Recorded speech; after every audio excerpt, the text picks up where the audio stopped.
गुरुर्ब्रह्मा गुरुर्विष्णु गुरुर्देवो महेश्वराय गुरुर्साक्षात् परब्रह्मा तस्मै श्री गुरुवे नमः। तस्मै श्री गुरुवे नमः।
विश्वनाथ भगवान की जय, महाकालेश्वर भगवान की जय, ओमकारेश्वर भगवान की जय, कुबेरेश्वर महादेव की जय।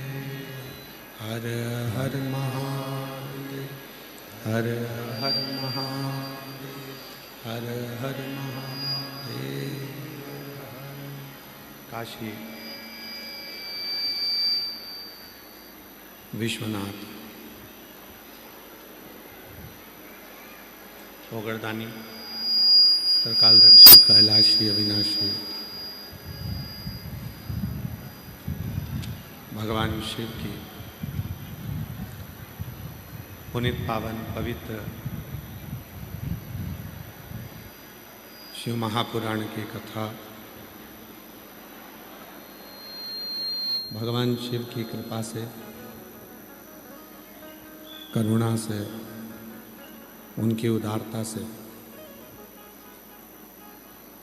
गांव दुधनाल भगवान शिव की कृपा से चल रही 7 दिवसीय शिव महापुराण की कथा भगवान देवाधिदेव महादेव भगवान शिव जो संपूर्ण जगत का कल्याण करने वाले हैं, ऐसे देवाधिदेव महादेव की पवित्र पावन शिव महापुराण की कथा आप और हम पुरुषोत्तम मास के अधिक मास के इस पवित्र अवसर पर श्रवण कर रहे हैं। कथा के मुख्य आयोजक माननीय श्री राजेंद्र आनंदराव जी पाटिल साहब, भगवान शिव की ये पवित्र पावन शिव पुराण की कथा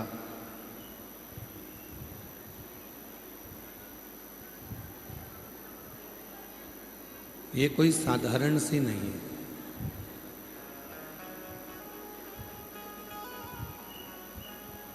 कि केवल एक कान से हम श्रवण करें और दूसरे कान से हम निकाल दें।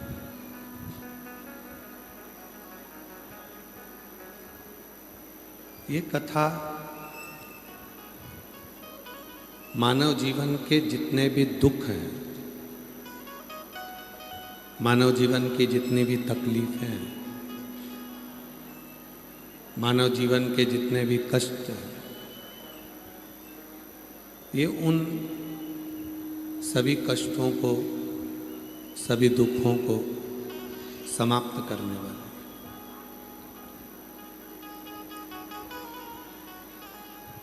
जिस समय पर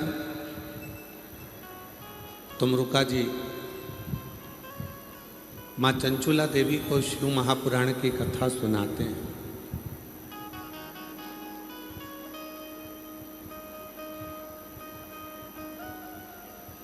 ईसर गोरा जी भगवान शिव और पार्वती इस पवित्र कथा को सुनने के लिए बैठते हैं।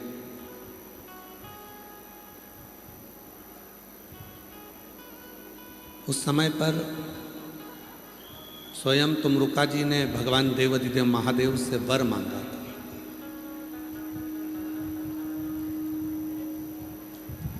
और वो वर किसी एक के लिए नहीं था,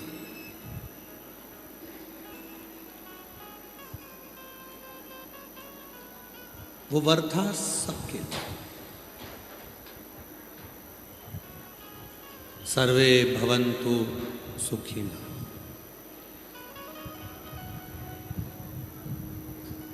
किसी एक के लिए वर को नहीं मांगा गया था, वर मांगा गया था सबके लिए। तुमरुका जी ने भगवान देवाधिदेव महादेव से वर मांगा था कि भोलेनाथ, यदि आप इस शिव महापुराण की कथा को ईसर गोरा बनकर श्रवण करें तो आप वर दें कि कलिकाल में, कलियुग में जो भी मनुष्य इस शिव महापुराण की कथा को श्रवण करेगा, अपने जीवन में उतारेगा, धारण करेगा, उसकी जिंदगी के जितने कलिकाल के दुख हैं वो सब समाप्त हो जाएंगे। ये वर प्रदान करें, ये वर दीजिए।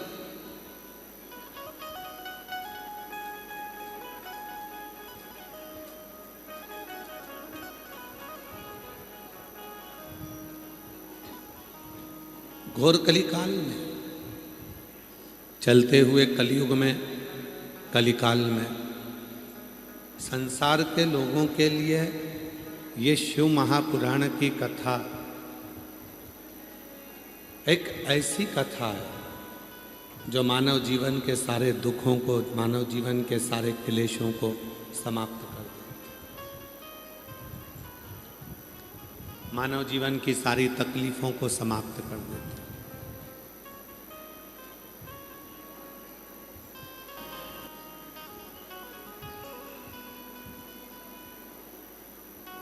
कितना फायदा है आपका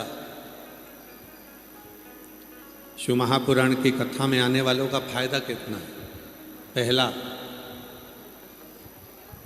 इतने सारे शिव भक्तों का एक साथ दर्शन हो जाना, ये सबसे बड़ा फायदा। दूसरा, आप अपने घर पर बैठकर शिव महापुराण की कथा को सुनते टीवी पर, तो घर पर 2-4 लोग मिलकर श्री शिवाय नमस्तुभ्यम बोलते। अब आज भक्तों की अगर गिनती लगाई जाए तो लाखों में शिव भक्त यहाँ पर बैठे हुए, और शिव महापुराण की कथा कहती है जब किसी मंत्र को हम हजारों बार जप लेते हैं तो वो मंत्र सिद्धता धारण कर कर हमारे जीवन को कल्याण करता है। अब एक साथ लाखों शिव भक्त श्री शिवाय नमस्तुभ्यम जपते हैं, नमः शिवाय जपते हैं, ओम नमः शिवाय जपते हैं, तो वो मंत्र आपकी जिह्वा पर सिद्ध हो जाता है, और आप जब यहाँ से घर जाते हैं तो आपका कार्य सफल होना प्रारंभ हो जाता है।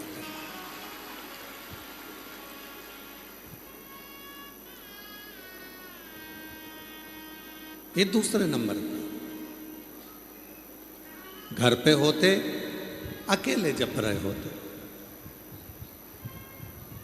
टीवी के सामने बैठे होते अकेले जप रहे होते, पर जब आप सामूहिक रूप से बैठे हो और सामूहिक रूप से बैठकर जब आप मंत्र का जप करते हो, स्मरण करते हो, तो वो मंत्र लाखों की संख्या में होता है और वो हमारे 3.5 करोड़ रोम छिद्र को शुद्ध कर देता है।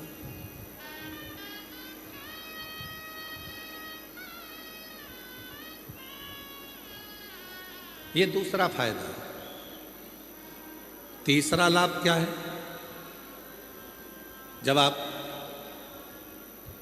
श्री महाभारत का चरित्र कहता है,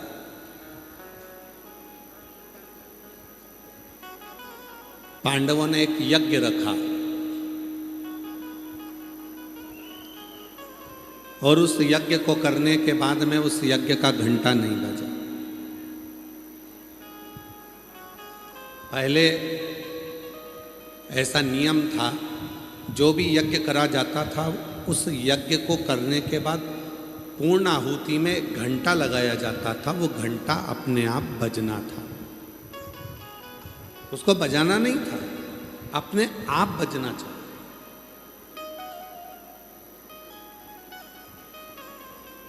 पांडवों ने यज्ञ किया, घंटा नहीं बजा।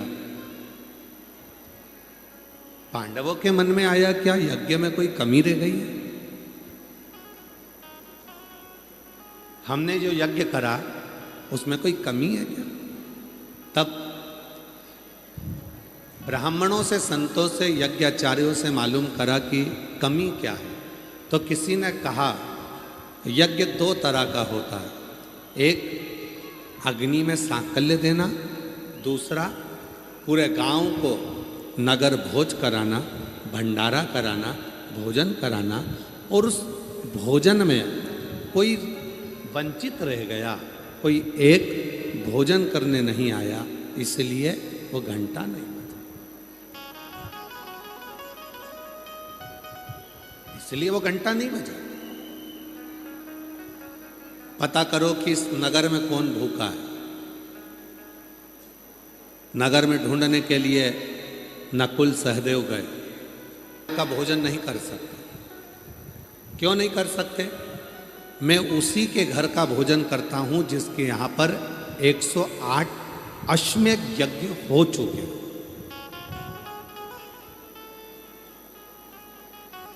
जिसने अपनी जिंदगी में 108 अश्वमेध यज्ञ कर लिए, मैं उसके घर का भोजन कर लेता। मैं तुम्हारे यहां का भोजन नहीं कर सकता।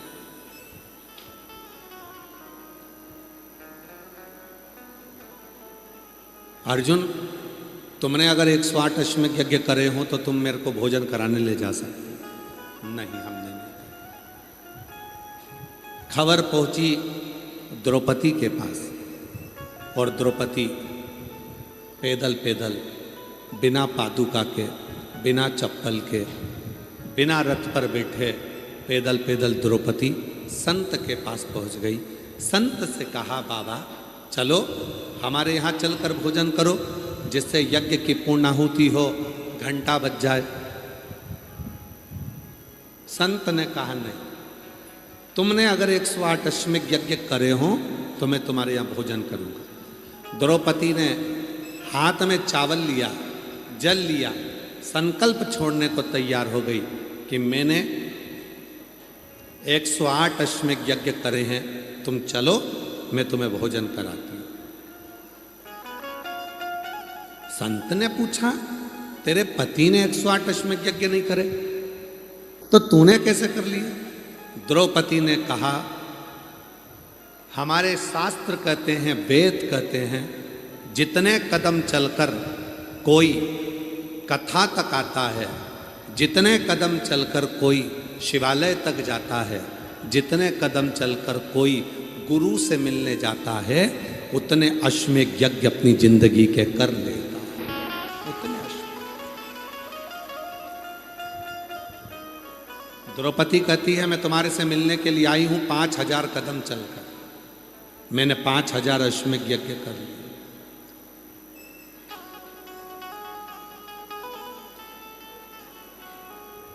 चलो भोजन करने। सन चल दिए। तो पहला फायदा है इतने सारे भक्तों का दर्शन, दूसरा फायदा है करोड़ों शिव नाम का जप, तीसरा फायदा है जब हम चलकर, गाड़ी वहाँ खड़ी हो जाती है, पैदल पैदल चलकर कथा पंडाल में पहुँचते हैं तो हमारी जिंदगी के हजारों अश्वमेध यज्ञ हम उसी क्षण कर लेते हैं। ये तीसरा। शिव महापुराण की कथा सुनने के चौथा फायदा, चौथा लाभ क्या है? कथा में आते हैं, अपनी इंद्रियों को संयम करते हैं।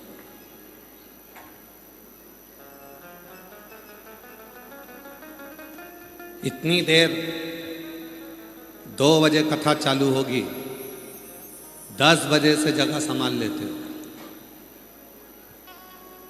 इतनी देर अपनी इंद्रियों को संयमित कर लिया, बैठे रहे, कहीं नहीं गए, पानी भी उतना पी रहे हो जितनी ज़रूरत है, भोजन भी उतना कर रहे हो जितनी ज़रूरत है। ज़्यादा पी लेंगे जाना पड़ेगा, चले गए अंदर आने नहीं देंगे, तो उतना पानी पिया, उतना भोजन किया, स्थिर इंतजार में बैठे हैं। चौथा लाभ है अपनी इंद्रियों को, कथा में जाने वाला व्यक्ति संयमित कर लेता है, इंद्रियों को संयम में कर कर उसको बांध लेता है। और पांचवा फायदा, जब कथा श्रवण करने के बाद व्यक्ति अपने घर को जाता है तो वो अकेले नहीं जाता, उसके साथ अपने महादेव को विश्वास के साथ लेकर जाता है।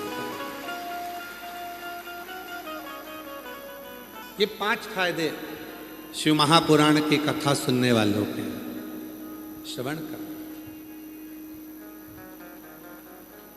ज्यादा नहीं करना है हमें ज्यादा भटकना नहीं है, हमें ज्यादा जहां वहां जाना नहीं है, हमें तो जितना मिल जाए, जितना प्राप्त हो, जो मिले, जिस भाव से मिले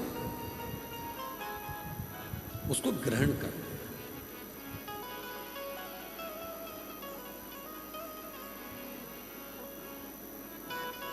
कथा सुनने के लिए तो तुम कहीं पर भी जा सकते हो, पर यदि बहुत कथा होती है, पर यदि कभी तुम्हें सूचना मिल जाए कुबरेश्वर धाम से चलकर ये शिव पुराण आई है और सूचना मिल जाए, समझ लेना कि अब मेरे दुखों का अंत होने वाला है, जो मुझे कथा के पंडाल से निमंत्रण, जो मुझे कथा के पंडाल से निमंत्रण आया, कथा श्रवण करने के लिए मैं जा रही हूं, एक भरोसा, एक दृढ़ता, एक विश्वास अपने भीतर धारण कर कर चल।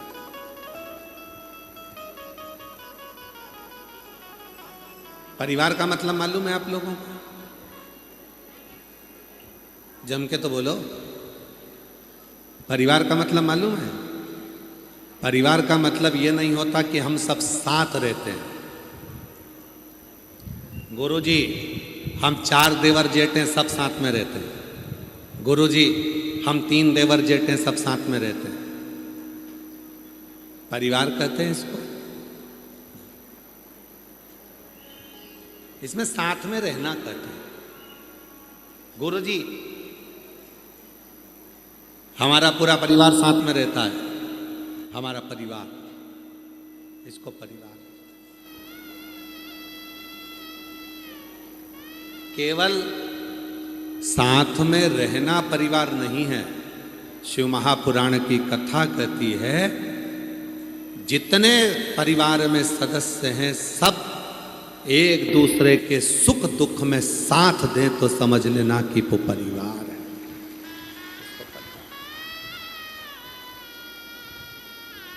कितने भाई? 4। कितने भाई? 2। कितनी बहन? 5। कितने फूफा? 8। कितनी बुआ? 8। कितने मामा? 4। कितनी मामी? 4। हमारा इतना बड़ा परिवार है, इसको परिवार नहीं कहेंगे। दुख आया तुम पर, तकलीफ आई तुम पर, कष्ट आया तुम पर, और पूरा परिवार एक साथ आकर खड़ा हो जाए तो समझ लेना कि वो परिवार है। वो परिवार।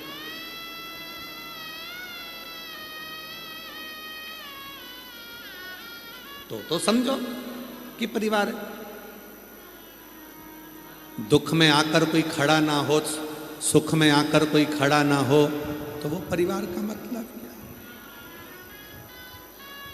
इसीलिए कल कथा में कहा था, सब परिवार वो है, दुख आया सब साथ, सुख आया सब साथ, कष्ट आया सब साथ।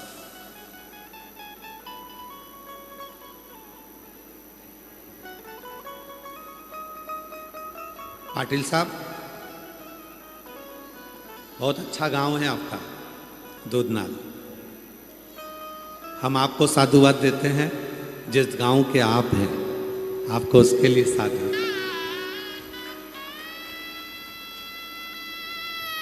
बहुत अच्छा गांव, भक्तों के लिए पूरे गांव के लोगों ने अपने अपने घर के दरवाजे खोल दिए। ये दूधनाल गांव के लोगों के लिए एक बार जोरदार ताली बजाओ, जिन्होंने भक्तों के लिए अपने घर के दरवाजे। बहुत अच्छा।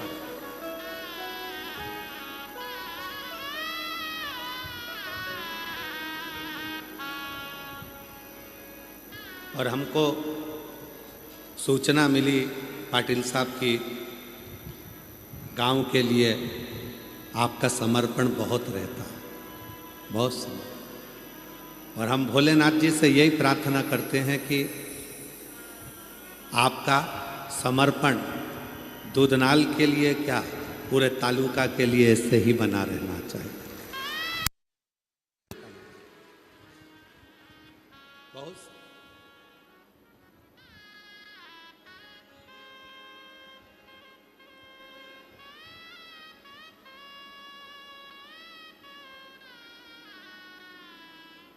केवल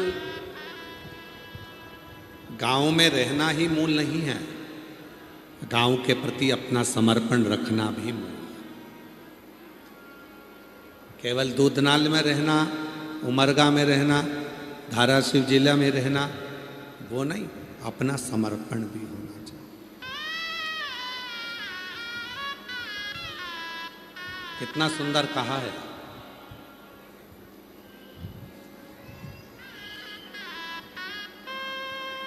जिस गांव में तुम्हारा जन्म हुआ है, जिस भूमि पर तुम्हारा जन्म हुआ है, उसके प्रति थोड़ा सा कर्ज तुम्हारे माथे पर रहता है, और वो कर्ज को मिटाने का एक ही तरीका है कि उस गांव का विकास हो, उस गांव का विकास। और मैं श्री राजेंद्र आनंदराव जी पाटिल जी आपको धन्यवाद देता हूं कि इस दूधनाल गांव को जो नहीं भी जानते थे, नहीं पहचानते थे, उन्होंने अपने अपने गूगल पे सर्च किया कि सीहोर वाला बाबा आ रहा है तो आखिर ये दूधनाल है कहाँ, कितने किलोमीटर दूर है? बोलो बोलो, सही है कि गलत है? कई लोग ऐसे होंगे जो इस गांव में कभी नहीं आए होंगे, पर उन्होंने सर्च कर कर देख कर कि आखिर है कहाँ, कहाँ दूधनाल है कहाँ, और लोग इसी को राष्ट्र के प्रति, इसी को अपने गांव के प्रति समर्पण कहते हैं। एक बार राजेंद्र पाटिल जी के लिए जोरदार ताली बजाकर उनके लिए साधु का बहुत बहुत इसी को समर्पण करते हैं। समर्पण का भाव यही है। और आपसे भी निवेदन है, जितने शिव महापुराण की कथा को श्रवण करने के लिए आप दूर दूर से आए हैं, आप लोगों से निवेदन है, बन सके अपने गांव के बच्चों को अच्छी शिक्षा दीजिए, अच्छी चिकित्सा दीजिए। 1 रुपया भी किसी को दान मत दीजिए, मत करो कहीं पर दान, 1 रुपया किसी को मत दो, पर अपने गांव के बच्चों को जिनको पढ़ना है, एजुकेशन करना है, उनके पास में धन नहीं है और बाबा ने यदि आपको दिया है तो उन बच्चों को पढ़ाने का जिम्मा उठाइए। पढ़ाई है, शिक्षा है। तुम पढ़ा राजेंद्र जी पाटिल साहब की, आप भी दूधनाल गांव के आसपास के बच्चों को, दूधनाल गांव के कई लोगों को सहयोग कर कर उनको शिक्षा, और उनको कहीं ना कहीं अगर मुंबई में आए हैं, आप तो मुंबई रहते हैं, मुंबई में अगर आए हैं और किसी को कोई चीज़ की ज़रूरत पड़ती है तो उनके लिए तुरंत तत्पर खड़े रहते हैं। उसके लिए हम आपको साधुवाद देते हैं। इन सब चीज़ों ये तत्परता, यही एक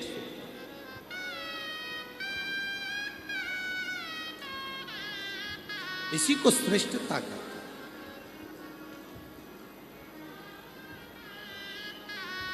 आओ कभी सीहोर, हमारी तरफ से निमंत्रण है आपको। जब तुम्हारा मन पड़ जाए, जब तुम पर बाबा कृपा कर दे, तो एक दिन सीहोर आकर देखो।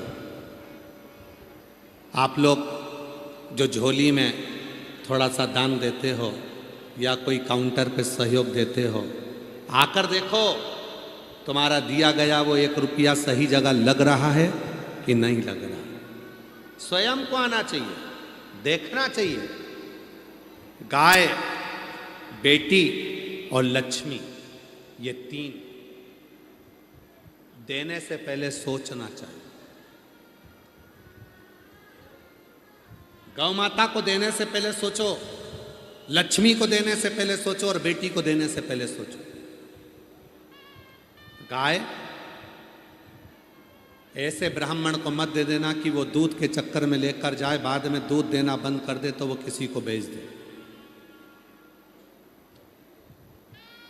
फिर वो बिकते बिकते गाय एक दिन कसाई के हाथ में पहुंच जाती है और कसाई उस गाय को काटता है, तो गाय बेचने वाले को बद्दुआ नहीं देती, जिसने गौदान करा होता है बद्दुआ उसको लगता है। इसलिए गाय ऐसे को मत देना जो गौ माता का सम्मान न कर सका। गाय देने से पहले कई लोग कहते हैं हमारे दादाजी चले गए, उनके निमित्त गाय देना है, कन्यादान में गाय देना है, इसमें गाय देना है। गौदान करो, मना नहीं है, पर गौदान उसको करो जो उस गौ माता का सम्मान करे, उस गाय की रक्षा करे।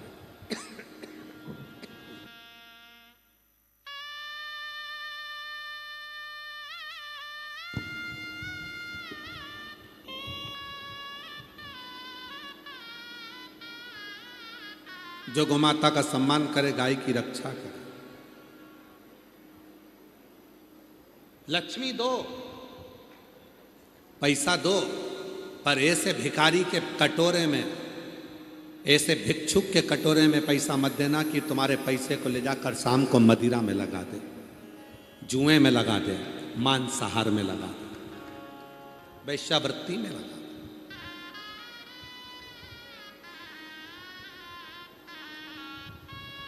हमने कई लोगों को देखा है, दिन भर मांगते हैं, शाम को दारू की दुकान पर पहुंच जाते हैं।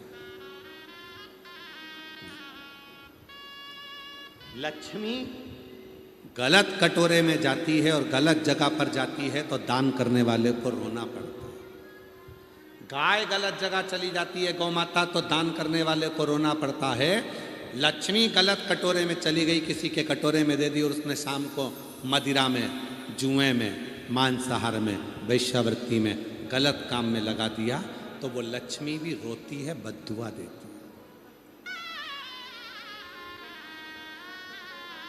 देने से पहले विचार करो, कहां दे रहे हो, किसको दे रहे हो, क्यों दे रहे हो। इसीलिए हम आप लोगों का हर कथा में बारंबार कहते हैं कि तुम देते हो तो एक बार सीओर में आकर देखो कि तुम्हारे धन का कितने बच्चे पढ़ाई कर रहे हैं, तुम्हारे धन से कितने लोग भोजन कर रहे हैं, तुम्हारे धन से कितनों की चिकित्सा हो रही है, तुम्हारे धन से कितनी एम्बुलेंस चल रही है, तुम्हारे धन से कितनों की व्यवस्था हो रही है, तुम्हारे धन से क्या क्या क्रम हो रहा है। तुम्हें स्वयं को आकर देखना चाहिए, स्वयं को। गाय को देने पहले, गौ माता दान करने से पहले साथ बेटी को ब्याया जा रहा है, वो मेरी बेटी का आदर करे, सम्मान करे, सत्कार करे और उसको खुश रखे।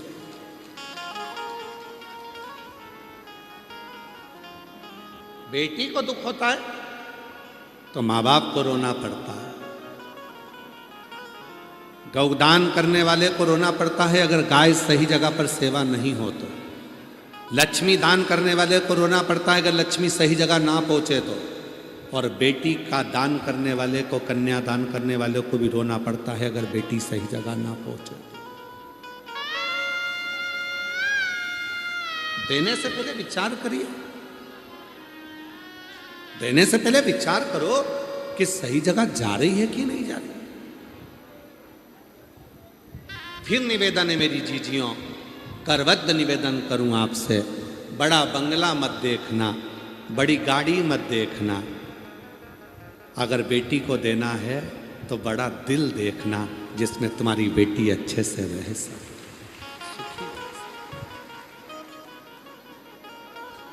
खुश रह सके। अब बंगला तो बड़ा देख लिया, गाड़ी बड़ी देख ली, पेट्रोल पंप देख लिया, जमीन देख ली, और मालूम पड़े जिससे शादी करी थी वो लड़का रात को 1-1, 2-2 बजे नशे में धुत होकर घर में आ रहा है, तो फिर वो मतलब क्या मतलब? क्या करेगी बेटी उस धन का, क्या करेगी बेटी उस संपदा का? जब भी बेटी अगर कुछ बोलना चाहती है तो वो लड़का चिल्ला कर बात करता है, गुस्से में बात करता है, चिढ़ कर बात करता है। क्या करेगी उस धन का? क्या चाहती है बेटी? मेरे पापा ने मुझे प्रेम किया, मेरी आई ने मुझे प्रेम किया, बस कुछ मत दो, कम से कम प्रेम से 2 शब्द तो बोल लो। पर जब जब बात करती हूं तब तब चिढ़कर बोलते हो, तो बेटी का भी दिल का छोड़ हृदय। ये जितनी मेरी जीजियां बैठी हैं, जितने मेरे जीजा बैठे हैं, जितनी मेरी बेटियां बैठी हैं, बेटा बैठे हैं, जितनी मेरी माताएं, बुजुर्ग माँ बाप जितने बैठे हैं, हम सब से निवेदन करते हैं, आदर के शब्द अपनी वाणी में लेकर। आज के जमाने में शुगर की बीमारी बहुत ज्यादा फैल रही है, हर व्यक्ति को शुगर की बीमारी है, कोई की शुगर ऊपर जा रही है, कोई की शुगर नीचे जा रही है। ये शुगर की बीमारी आने का कारण केवल इतना सा है, पहले के लोगों को शुगर की बीमारी नहीं होती थी, तिरुपति जाते थे, लड्डू खाते थे शक्कर का, इतना बड़ा बड़ा लड्डू 2-2, 4-4 खा जाते थे तो शुगर की बीमारी नहीं होती थी।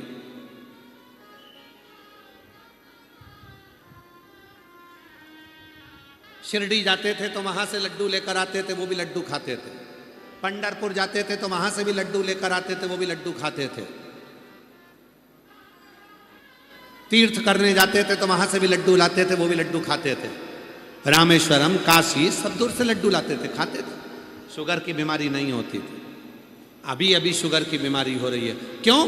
क्योंकि पहले शुगर की बीमारी इसलिए नहीं होती थी लोग मीठा खाते थे तो जीवान से मीठा बोलते थे, तो शुगर लेवल में रहती थी। आजकल शुगर की बीमारी इसलिए हो गई है कि लोग मीठा खाते तो हैं पर जीवान से कड़वा बोलते हैं, मीठा नहीं बोल पाते। जिस दिन तुम मीठा बोलना चालू कर दोगे उस दिन तुम्हारी शुगर लेवल में आ जाएगी, शुगर लेवल में रहना प्रारंभ कर।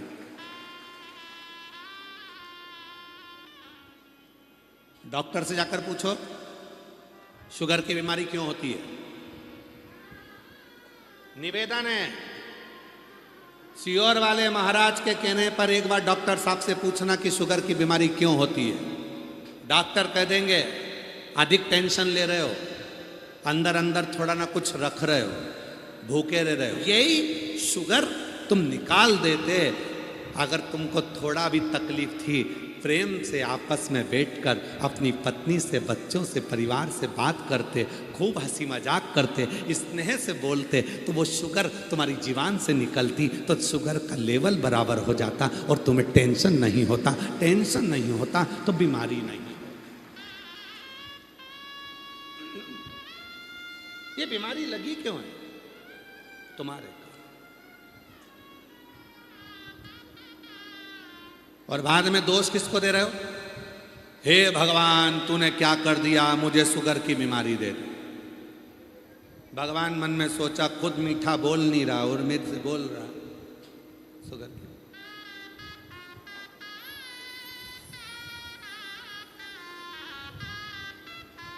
अच्छा बोल,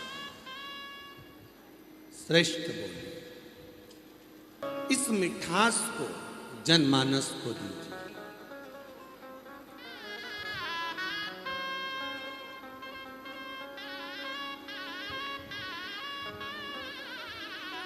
सीखो मेरे भोले बाबा से। विष पीते हैं, अमृत देते हैं।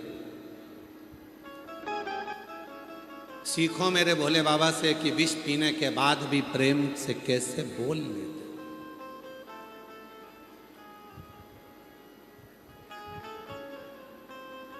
कंठ में विष भरा,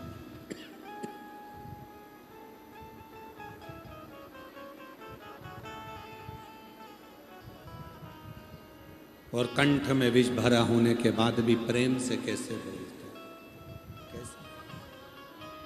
विचार करना। हमने कई लोगों से पूछा क्यों भैया घर में आते हो चिड़चिड़ करते हो? अरे गुरुजी तुमको क्या मालूम हमें इतना टेंशन रहता है। तो वो सारा टेंशन पत्नी पे निकालोगे?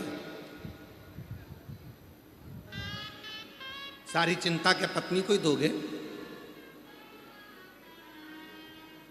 बाहर तो अच्छे से रहते हो, फोन पे बात करते हो अपने दोस्तों से तो बड़े खिलखिला के बात करते हो, रिश्तेदारों से बात करते हो तो बड़े खुश होकर करते हो, और पत्नी से बात करते हो तो चिड़चिड़ करके करते हो। क्यों भैया क्या हुआ? तो कई लोगों ने कहा हम बहुत चिंता में रहते हैं, बहुत टेंशन में रहते हैं। टेंशन में रहते हो तो पत्नी पर गुस्सा करोगे, चिड़चिड़ करोगे? चिंता, टेंशन चिड़चिड़ करने से समाप्त नहीं होगा। तुमसे ज्यादा टेंशन, तुमसे ज्यादा चिंता, इतना कंठ में विष भरा है, ऊपर से धतूरा कांटे वाला शरीर पे पड़ा है। धतूरा, इतना विष।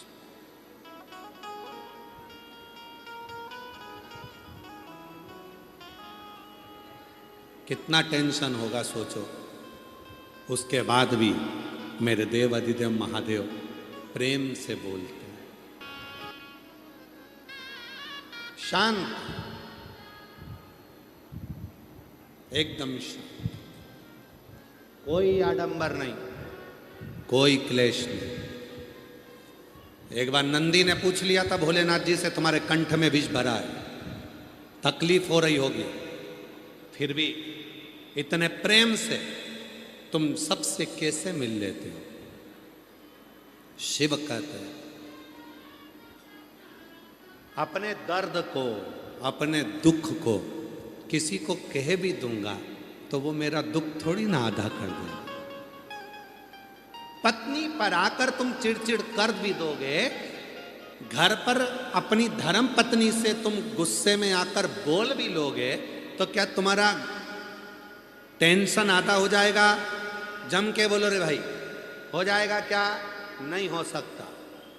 जब पत्नी को बोलने पर भी तुम्हारा टेंशन आधा नहीं हो सकता, भाई को बोलने पर भी तुम्हारा टेंशन आधा नहीं हो सकता, रिश्तेदारों को बोलने पर भी तुम्हारा टेंशन आधा नहीं हो सकता, तो तुम अपने टेंशन को जगत में क्यों कहो?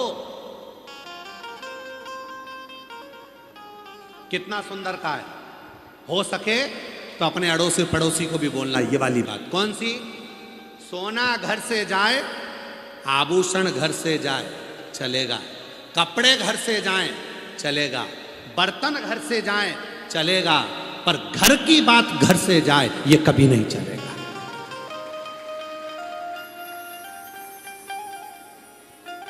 चेन चली गई ना, चले जान दो। अंगूठी चली गई ना, चले जान दो। घर से कपड़े चले गए ना, चले जान दो। बर्तन चले गए ना, चले जान दो। घर से सामान चले गया, चले जान दो। पर घर की बात घर से कभी नहीं जाना चाहिए। क्यों? जब घर की बात बाहर चली जाती है तो फिर ये सारा घाटा तो अपनी जगह है। जब घर की बात घर से चली जाएगी, अंदर की बात बाहर चली जाएगी, तो वो घाटा लगेगा जो जिंदगी में कभी सह नहीं पाओगे। इसलिए धन गया जान दो, आभूषण गए जान दो, कपड़े गए जान दो, बर्तन गए जान दो, हाथ की घड़ी चली गई घर से, कोई बात नहीं। पर घर की बात घर से निकल कर नहीं जाना चाहिए। घर की बात घर में रहना चाहिए। चिड़चिड़ करो, पर याद रखना, तुम्हारे चिड़चिड़ करने से, तुम्हारे टेंशन बोलने से, देने से क्या तुम्हारा टेंशन आधा हो जाएगा? नहीं होगा। तुम्हारा डिप्रेशन आधा हो जाएगा? नहीं होगा। तुम दूसरे को टेंशन देकर करना क्या चाहते हो? इसलिए एक काम करो, बाहर शंकर जी जैसे हो जाओ। कंठ में विष है पर मस्तक पर गंगा है, इसलिए मुस्कुराकर चलते हैं। मेरे ओ घरदानी, कितना भी टेंशन हो, घर में आओ तो सिर पे गंगा लेकर आओ, भेजा ठंडा कर कर आओ, इतने मस्त होकर आओ कि कितना भी गुस्सा, कितना भी चिड़चिड़, कितना भी क्लेश, घर में आते से तुरंत आवाज लगाकर अपनी पत्नी को, क्यों आज तूने दाल बनाई क्या? वही जो पहले बनाई थी, बहुत शानदार बनी थी, वैसी बना ना तू। बच्चों के साथ इधर आओ रे, आओ मेरी गोदी में बैठो, इधर आओ, बच्चों के साथ गेम खेलो, थोड़ा एंजॉय करो, हंसी मजाक करो। मालूम पड़े दुकान से आए, ऑफिस से आए और मुसद्दी लाल जैसे बैठ गए। पत्नी चाय लेकर आई तो चिल्ला के, ठंडी लेके आ गई, चिड़चिड़ कर रहे हो, जरा सा कुछ बोल दिया चिड़चिड़ कर रहा। बच्चा खेल रहा था उसमें चिड़चिड़ कर रहा। माँ ने कुछ बोल दिया चिड़चिड़ कर रहा। पापा ने कुछ बोल दिया चिड़चिड़ कर रहा। अरे भाई, घर में आया है ना, बाहर था ना, घर में आए हो ना, चेहरे पर स्माइल रखना। सारी समस्या का हल एक लोटा जल है। उसी तरह घर की सबसे बड़ी समस्या क्रोध का हल भी तुम्हारे चेहरे की मुस्कुराहट है। तुम मुस्कुराहट दोगे तो मुस्कुराहट मिलेगी, प्रसन्नता। भूल गए लोग, दुनिया भूल गई। आजकल लोग बंदर से कहते हैं दांत दिखा, और घर में खुद नहीं दिखा पाता।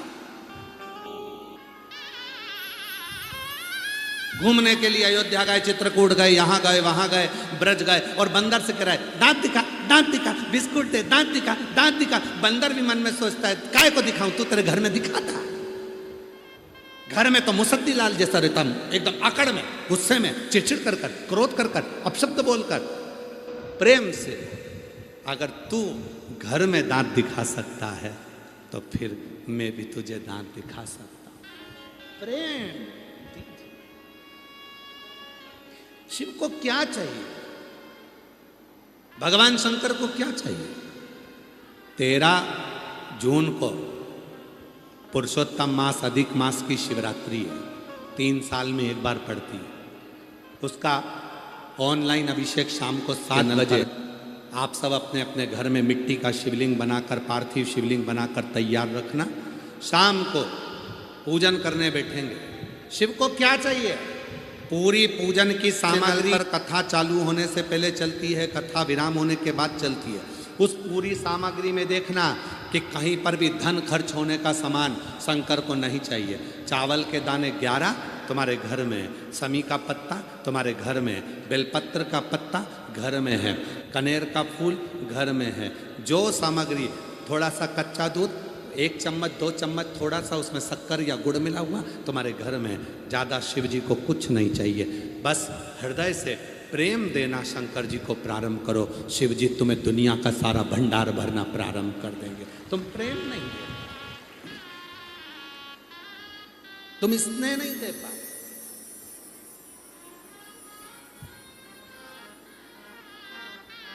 एक प्रेम की बात शिव महापुराण की कथा के माध्यम से, इस पत्र के माध्यम से, एक प्रेम,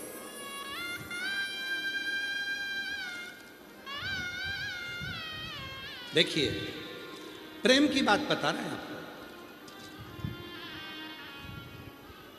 मैं लातूर जिला, तहसील शिरूर, अनंतपाल गांव आनंदवाड़ी को रहने वाली हूँ। कहीं बैठी हो तो हाथ हिला सकती हैं। मैं लातूर जिला, तहसील शिरूर, अनंतपाल गांव आनंदवाड़ी को रहने वाली हूँ। मेरा नाम पल्लवी बसंत शिरूरे है। कहीं बैठी हो तो हाथ हिला सकती हैं। पल्लवी बसंत शिरूरे। मेरा मोबाइल नंबर ये है। आ जाओ, बच्चों को लेके आ जाओ। लिया बच्चों को। गुरुदेव,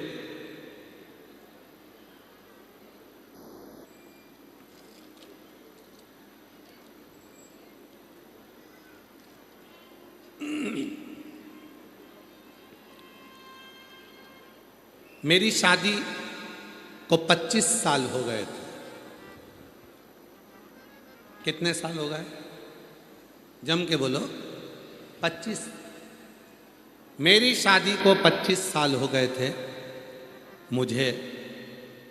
मेरी शादी को 24 साल हो गए थे। मुझे संतान का सुख नहीं था। गुरुदेव, 24 साल शादी को हो गए, संतान का सुख नहीं।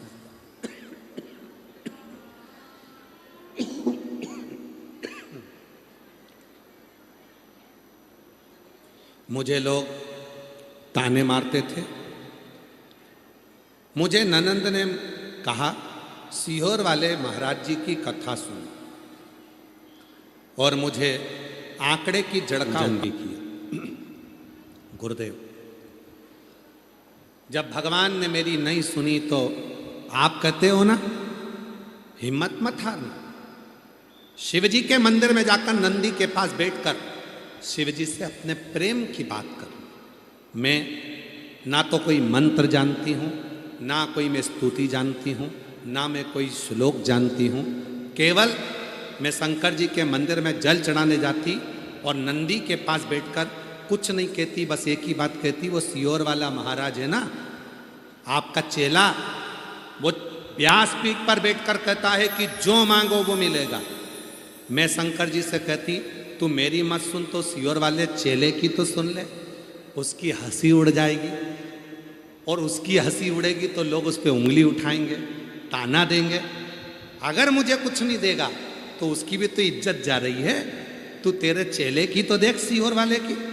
गुरुजी रोज जाती, रोज यही कहती। 2 बार पशुपति व्रत कर लिए, 2 बार बाबा के कुबरेश्वर धाम चली गई, और बाबा की ऐसी कृपा हो गई। 25 साल के बाद बाबा की कृपा से 5 सितंबर 2025 को मेरे घर में 2 पुत्रों ने जन्म ले लिया। ये बाबा, ये शिव की कृपा, ये शंकर की। आप आए हो, प्रेम से बोलो तो उसको।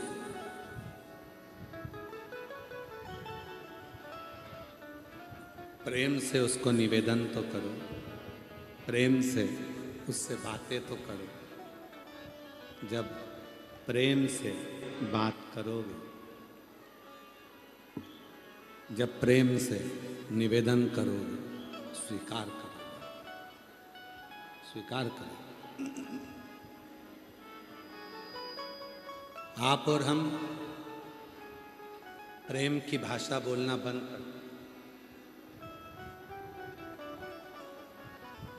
आप और हम प्रेम की वाणी बोलना बंद कर दें।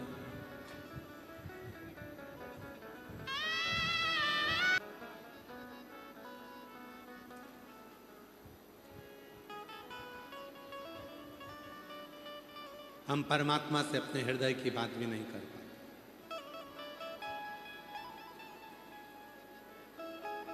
हमने अपने जीवन को इतना डिफिकल्ट कर लिया कि हम आपस में स्नेह से रहना ही बंद कर दें। इतना डिफिकल्ट।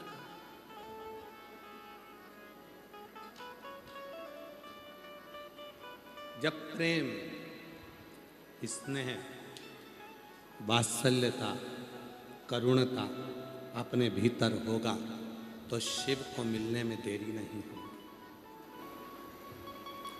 पश्चिम बंगाल में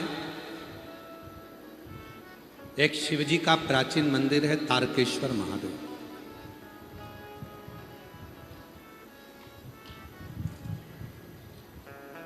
कभी बंगाल जाओ तो दर्शन करके आना।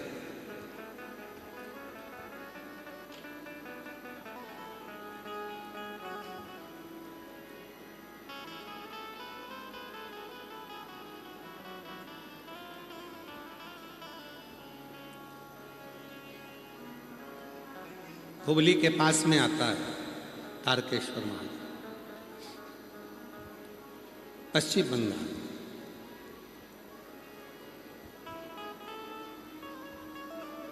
कभी किसी से पूछना कि तारकेश्वर महादेव की लीला क्या है।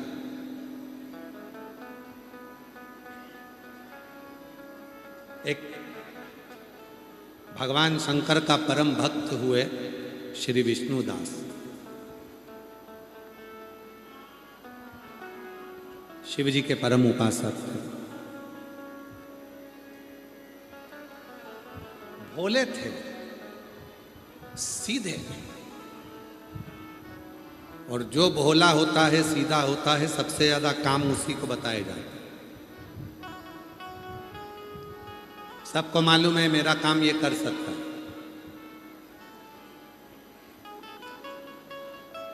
सीधा है, भोला है। विष्णुदास, पूरे गांव के लोग उसको काम बताते रहते और वो काम करता रहे।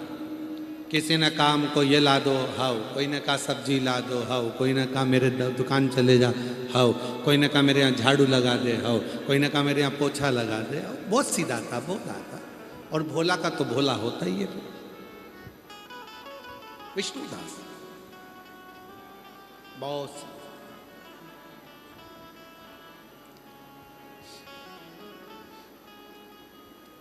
पश्चिम बंगाल की कथा है तारकेश्वर महादेव की।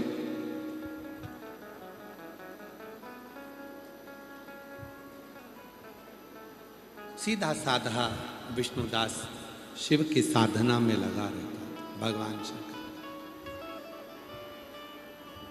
बस उसका एक नियम बड़ा विचित्र था।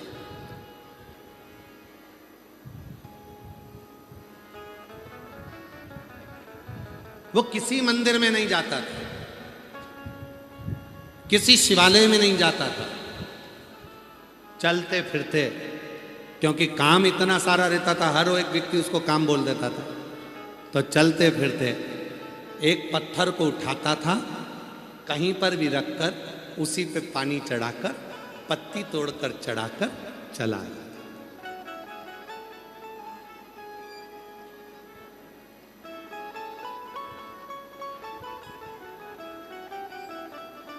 कहीं पर भी। और शिव महापुराण की कथा कहती है, भगवान शंकर का चरित्र कहता है, जीवन की श्रेष्ठता इसी को कहते हैं कि तुम्हारे पास जब समय मिले, जैसा समय मिले, वैसे तुम भगवान की आराधना करो।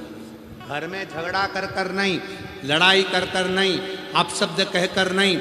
कई लोगों की आदत रहती है, घर में ढेर सारा काम पड़ा रहता है और वो मंदिर जाने की जिद करती है। नहीं, मैं अभी मंदिर से आऊंगी तब करूंगी, मैं मंदिर जाऊंगी पहले, फिर बाद में करूंगी, मैं मंदिर जाऊंगी। कोई जरूरी है कि सवेरे ही सबसे पहले मंदिर जाना? 33 कोटि देवता में केवल एक देव अधिदेव महादेव ऐसे हैं जो तुम्हारे लिए 24 घंटे तुम्हारे लिए बैठे हैं। तुम्हारा जब मन पड़े तब महादेव के पास चले जाओ, जब तुम्हारा दिल करे।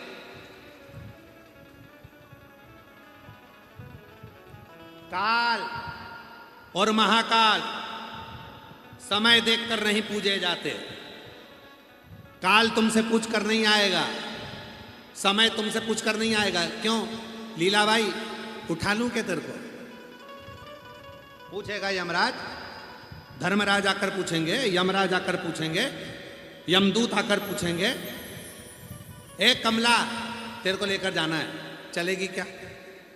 और कमला ने कह दिया नहीं, मेरे घर में भी बहुत सारा काम पड़ा है, बच्चों को जरा स्कूल भेज दूं, तू एक काम कर 12:30 पे आना। यमराज से कह रही कमला 12:30 पे आना, और 12:30 पे यमराज फिर आ गया, चलेगी क्या कमला? अब कमला कह दे नहीं, पति आने वाला है ऑफिस से, उसका टिफिन देना है, भोजन बना लो, 4 बजे आ जाना। यमराज 4 बजे आ गया।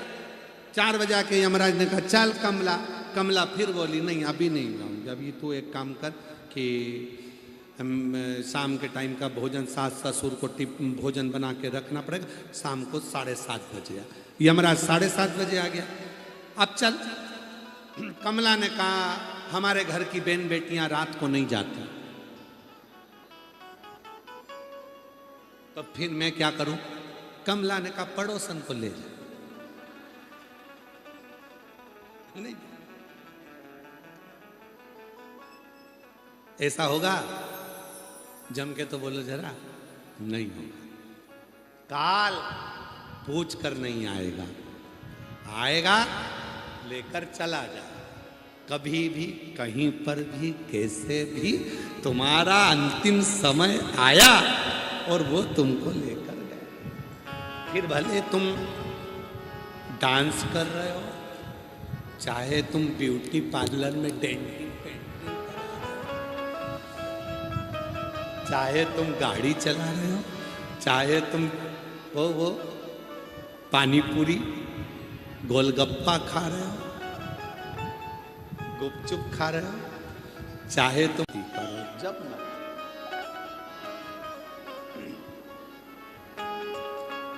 कोई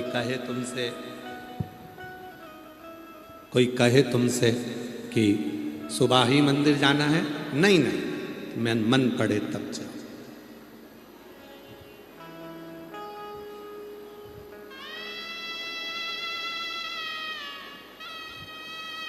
जिससे प्रेम होता है ना, जरूरी नहीं है कि उससे सवेरे 9 बजे ही मिला जाए। जिससे प्रेम होता है जरूरी नहीं कि उससे शाम को 7 बजे ही मिला जाए। जिससे प्रेम होता है ना, भले सुबह नहीं मिले, वो तुम्हारी प्रतीक्षा में इंतजार करेगा, इंतजार करेगा, आए आए मिले।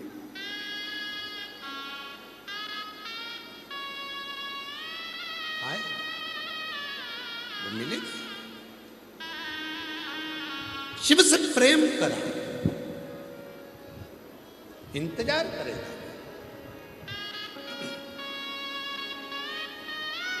कोई समय नहीं है भगवान शंकर के पास जाने का,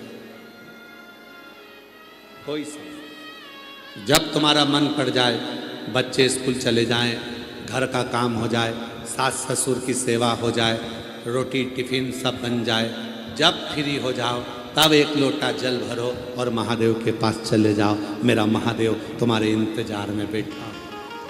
जब मन, हाथ में घड़ी पहने हो,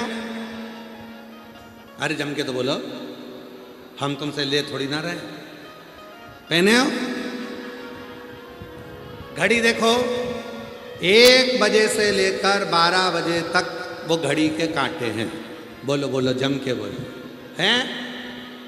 अरे बोलो तो, ठीक है। कभी पूछो वेद व्यास जी से जाकर, कभी पूछो मेरे महादेव से, कभी पूछो तुमरुका जी से कि भगवान शंकर से पार्वती जी ने पूछा कि तुम पृथ्वी पर 12 ज्योतिर्लिंग के रूप में क्यों बैठे? स्वयं पार्वती जी ने भगवान शंकर से पूछा कि तुम पृथ्वी पर 12 ज्योतिर्लिंग के रूप में क्यों बैठे हो? तब भगवान शंकर ने कहा, पार्वती ये मेरी संतान है, जो पृथ्वी पर जन्म लेता है वो मेरी औलाद होती है, और औलाद के लिए हमेशा तत्पर बैठना पड़ता है। जब व्यक्ति को 1 बजे से लेकर 2 बजे के बीच में तकलीफ हो तो मुझे सोमनाथ के रूप में याद कर ले, 1 मिनट में दुख मिटाने के लिए पहुंच जाएगा। जब 2 बजे तकलीफ हो तो मुझे मल्लिकार्जुन के रूप में याद करे, मैं उसका दुख मिटाने के लिए पहुंच जाता हूं। जब 3 बजे तकलीफ हो, 3 से 4 के बीच में तकलीफ हो तो मुझे महाकाल के रूप में याद करे, मैं उसका दुख मिटाने चले जाता हूं। और अगर कोई 4 बजे तकलीफ हो, 4 से 5 के बीच में तकलीफ हो तो ओमकारेश्वर का नाम लेना प्रारंभ करे, मैं उसके पास पहुंच जाता हूं। इसी तरह से 5 बजे तकलीफ हो तो भीमा शंकर का स्मरण करे, फिर ऐसे ही क्रम बनते बनते बनते बनते 12 ज्योतिर्लिंग शंकर भगवान कहते हैं मैंने पृथ्वी पर इसलिए बनाए हैं कि 12 घंटे में तुझे जब मेरी जरूरत पड़े तब मुझे याद करना, मैं उसी क्षण तेरे पास आऊंगा, तेरा दुख मिटा कर चला जाए। 12 बजे तकलीफ आए तो कृष्णेश्वर को याद करना, तत्पर खड़ा मिलेंगे। 11 बजे तकलीफ हो तो रामेश्वरम को याद करना, तत्पर मिलेंगे। और 10 बजे अगर तकलीफ हो तो स्वयं मेरे बाबा देव अधिदेव महादेव का स्मरण करते हुए याद करना, वो तुरंत तत्पर मिले।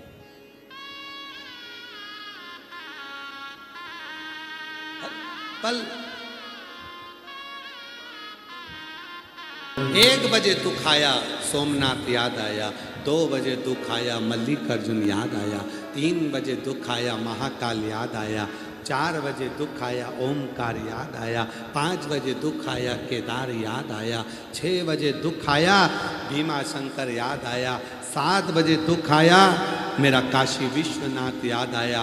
8 बजे दुख आया, मेरा त्र्यंबकनाथ याद आया। 9 बजे दुख आया, मेरा वैद्यनाथ याद आया। 10 बजे दुख आया, मेरा नागेश्वर याद आया। 11 बजे दुख आया, मेरा रामेश्वर याद आया। 12 बजे ये दुख आया तो मेरा कृष्णेश्वर याद आया। हर घंटे पर जब दुख आए तब मुझे याद कर लेना, मैं तेरे लिए 24 घंटे, जिस पल पुकारोगे, जिस क्षण पुकारोगे। 12 ज्योतिर्लिंग है, 12 घंटों के लिए, चाहे सुबह से दिन से लेकर रात के 12 लगा लो, चाहे रात से लेकर दिन के 12 लगा लो, तुम 12 पुकारो।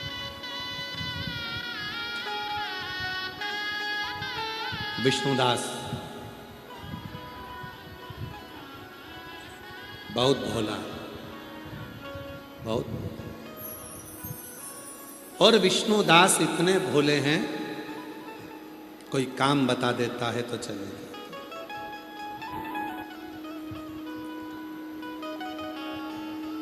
समय नहीं बंधा, मंदिर का समय होता है, शिवालय का समय नहीं है। याद रखना, थोड़ा ध्यान देना कथा पर,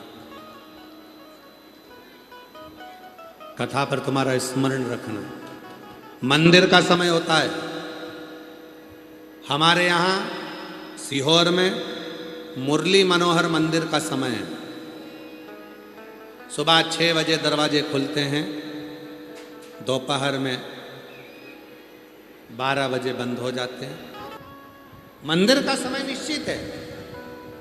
चलो आपके गांव में देख लो, दूधनाल में या उमरगा में, जिला धाराशिव के जितने मंदिर हों, जो मंदिर हैं उनका समय होगा, पर शिवालय का समय नहीं। पीपल के पेड़ के नीचे कहीं शंकर का शिवलिंग है, उसका कोई समय नहीं। बट के पेड़ के नीचे कोई शंकर का शिवलिंग है, उसका कोई समय नहीं। खेत में शंकर का शिवलिंग रखा है, कोई समय नहीं।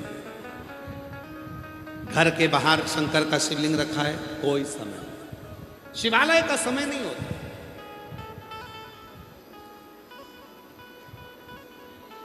क्योंकि मेरे भोलेनाथ समय देखकर नहीं आते, दुख समय देखकर नहीं आता, काल समय देखकर नहीं आता, कष्ट समय देखकर नहीं आता, समय से भगवान नहीं बंधा।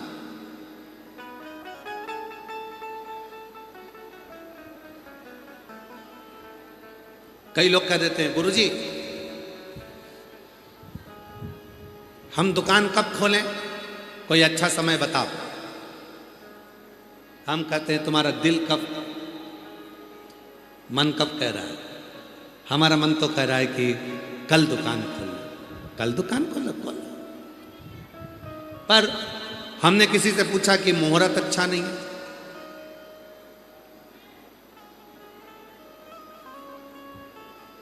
जन्म लिया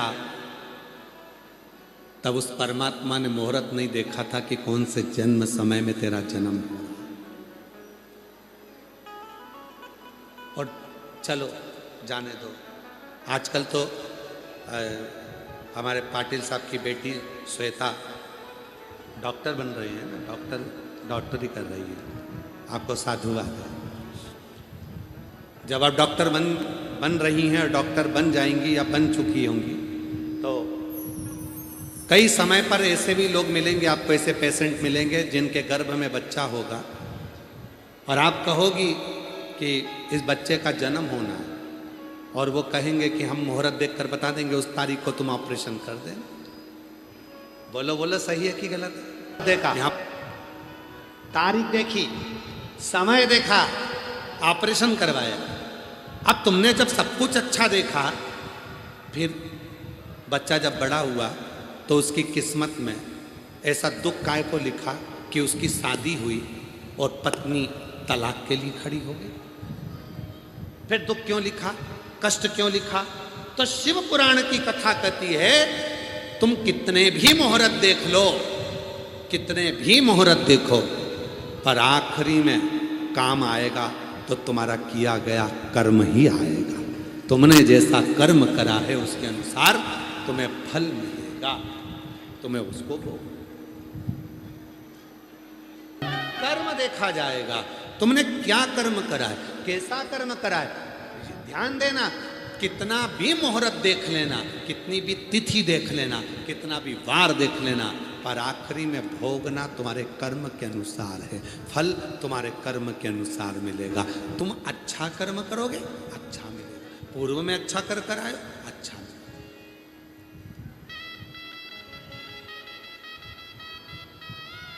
बड़े से बड़े संत बन जाओ, बड़े से बड़े साधु बन जाओ, बड़े से बड़े महान महाराज बन जाओ, चाहे तुम कितने भी विद्वान पीठाधीश मठाधीश, चाहे तुम दुनिया के कितने बड़े भी संत बन जाओ, कितना भी चंदन लगाओ, कितनी भी माला पहनो, याद रखना केवल संसार का मनुष्य नहीं भोगता, बड़े बड़े संतों को भी पलंग पर पड़े होकर भोगना पड़ता है, कर्म का भोग।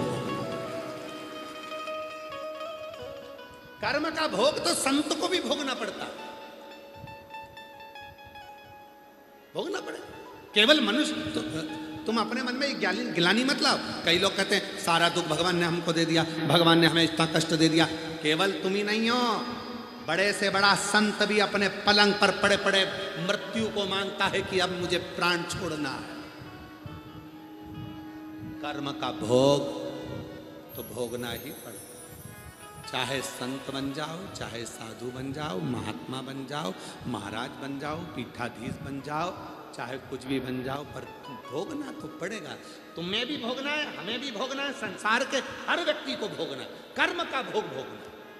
इसलिए कर्म अच्छा करते चलो, कर्म की श्रेष्ठता बनाते, कर्म की श्रेष्ठता। कर्म का खेल सबके साथ होना है, सबको भोगना।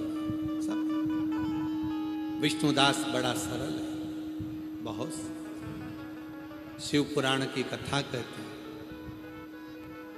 एक बार देव अधिदेव महादेव ने माता पार्वती जी से कहा था, पार्वती निर्मल मन सो मोहि पा। मुझे पाने का सबसे सुंदर तरीका है पार्वती तुम्हारे मन का भोलापन, तुम्हारी सरलता, तुम्हारी सहजता।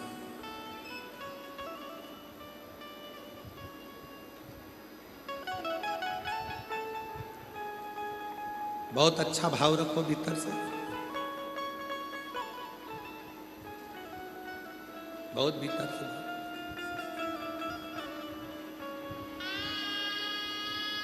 जब भीतर से भाव शुद्ध होगा तो भगवान सब रूप में आए,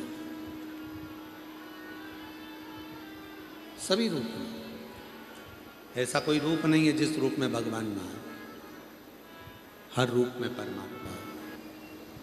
देवादिदेव महादेव, भगवान शिव, ओगरदानी, त्रिकालदर्शी, कैलाशी, अविनाशी, भगवान शंकर की पवित्र कथा करें।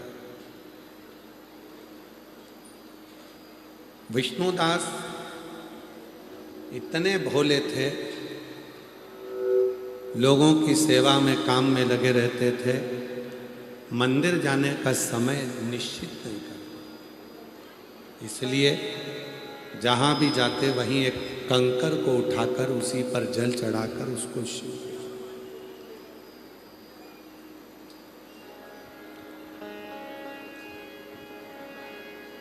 उस नगर का एक राजा था जिसका नाम था आरमल्ला।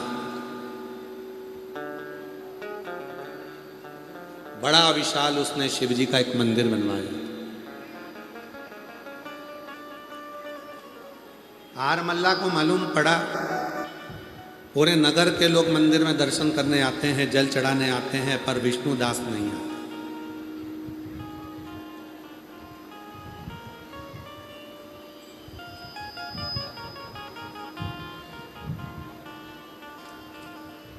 विष्णुदास मंदिर नहीं आता है।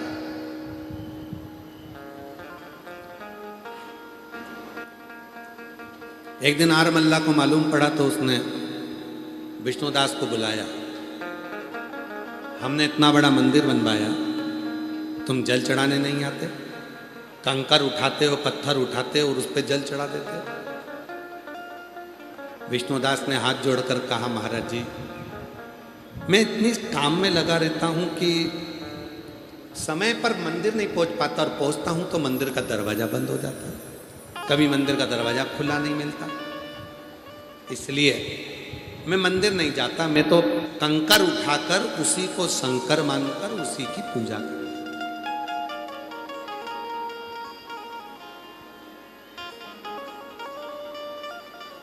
मैं मंदिर नहीं जाता।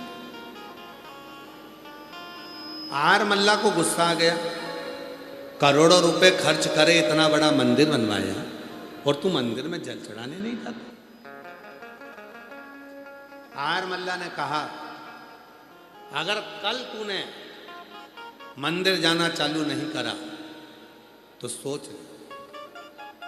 विष्णुदास ने सोचा चलो मंदिर चले जाता हूं। सुबह जल्दी उठकर मंदिर जाने लगा तो मंदिर खुला ही नहीं था। वापिस आ गया, काम पर जाना था, एक पत्थर उठाया, रखा, उसी पे जल चढ़ाकर पूजन कर कर दूध चढ़ाकर चल दिया। आरमल्ला को मालूम पड़ा आज फिर ये मंदिर नहीं गया। आरमल्ला आया तो मंदिर नहीं गया था, पर मंदिर के पट बंद थे। मुझे काम से जाना था इसलिए समय पर नहीं पहुंच। गुस्सा आ गया। जिस पत्थर पर तूने दूध चढ़ाया है, जिस पत्थर पर तूने जल चढ़ाया है, क्या वो शंकर है? विष्णुदास ने कहा, जल चढ़ाना हमारा काम है, तेरे मंदिर में आना मेरा काम है और मेरी बिगड़ी बनाना तेरा। जल चढ़ाना हमारा काम है, दूध चढ़ाना हमारा काम है। कई लोग कहते हैं कि गुरुजी आप जो ऑनलाइन पूजन कराते हो, पार्थिव पूजन कराते हो, जो 13 जून को है, और एक सावन में कराते हो, अधिक मास में 3 साल में एक बार कराते हो, बाकी के हर साल सावन में कराते हो, सावन की शिवरात्रि पर, और अब की बार अधिक मास की शिवरात्रि पर देती है। अपने बच्चों का पेट भरने के लिए भील पेड़ पर चढ़ा था, छाजल में से जल नीचे गिर रहा था, पत्ती टपक रही थी, नीचे एक पाषाण पत्थर का एक शिवलिंग रखा हुआ था। उसको नहीं मालूम था रात भर उस पर बेलपत्र चढ़ी, रात भर पानी चढ़ा, सुबह सुबह शिव प्रकट हो गए और शिव ने उसको आशीर्वाद दे दिया। आशीर्वाद मानो तो गंगा जी है, ना मानो तो बहता पानी, आप मानो तो महादेव है, ना मानो तो वो तो कंकर है, आप मानो तो पार्थिव शिवलिंग है, ना मानो तो मिट्टी का ढेला। आपके ऊपर निर्भर करता है कि आप क्या मान रहे हैं। और जिसने शिव माना उस शिव ने कृपा कर, एक पत्र है अच्छा है, जिसने शिव माना उस पर शिव ने कृपा करी, करुणा करी। देखिए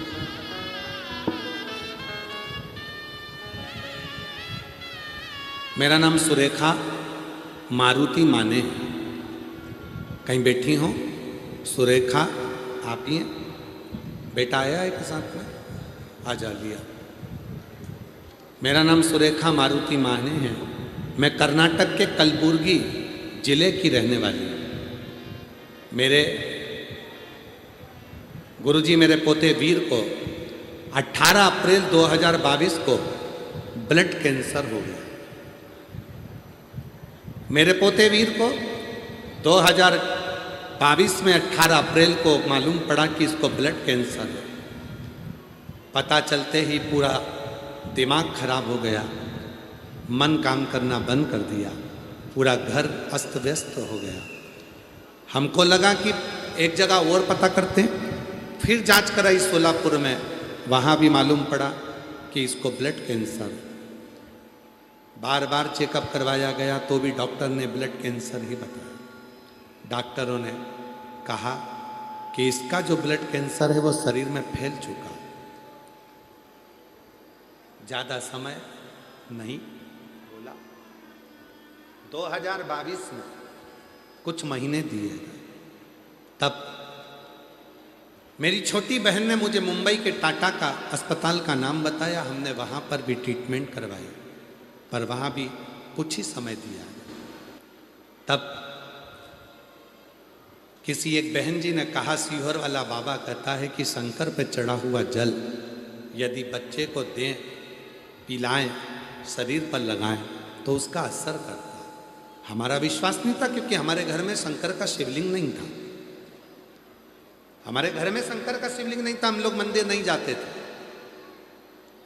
विश्वास करा उस बहन के कहने पर, बाजार गई, पत्थर का शिवलिंग लेकर आई, उसका पूजन कर कर, जैसा आपने अपनी कथाओं में बताया है कि नर्मदा का कंकर, सीहोर का कंकर शंकर के रूप में पूजता है, हम वैसा ही करें, उसकी पूजन करना प्रारंभ करी। सीहोर भेजा, वहाँ से कुबरेश्वर धाम से रुद्राक्ष बुलवाया, कुबरेश्वर धाम का रुद्राक्ष लेके आई। उसी रुद्राक्ष को गलाकर शिवजी को जल अर्पित करती थी और उसी जल को गला पोते को पिला देती थी। आज बाबा को धन्यवाद देने आई हूँ।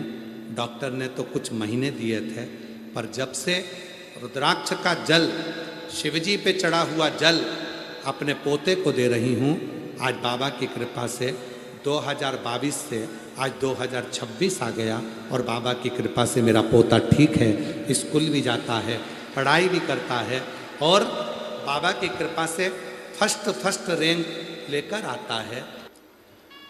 मेरा नाम कौशल्या सुनील बेलमकर है।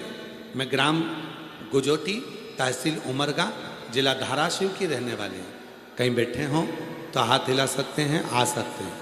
मेरा नाम कौशल्या सुनील बेलमकर है। मैं ग्राम गुंजोटी, तहसील उमरगा, जिला धाराशिव में पहली बार पंडाल में कथा सुन रही हूँ। श्री राजेंद्र जी पाटिल जी को धन्यवाद देती हूँ, जिन्होंने ये कथा कराकर हम जैसे जीवों का कल्याण करा और हमें कथा सुनने का मौका दिया।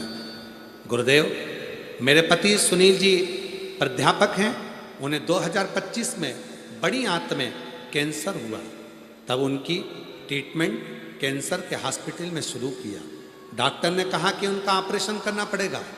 ऑपरेशन के बाद में एक स्टोमो का बैग उनको लगाया पड़ेगा और ज़िंदगी भर लगा रहेगा। हालत इतनी ख़राब थी कि डॉक्टर ने ये भी कह दिया था कि पता नहीं कितना समय चलेंगे। हम बड़े दुखी हो गए आखिरी में करते क्या, इलाज भी करवाए, क्योंकि आप कहते हो डॉक्टर शिव का एक रूप होते हैं। हमने इलाज करवाना प्रारंभ करा। साथ में मेरी बहन ने कहा, सीहोर वाला बाबा कहता है कि 1 लोटा जल चढ़ाओ शिव जी को और उस जल को पिलाओ। हमने वही क्रम चालू करा।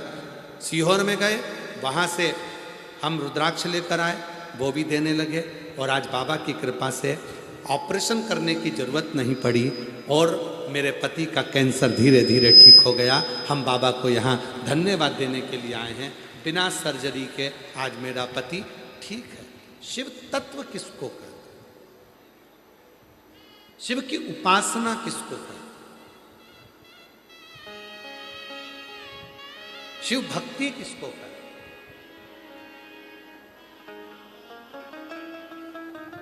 पाटिल जी, हम आपको फिर पुनः धन्यवाद दें अच्छे कार्य के लिए।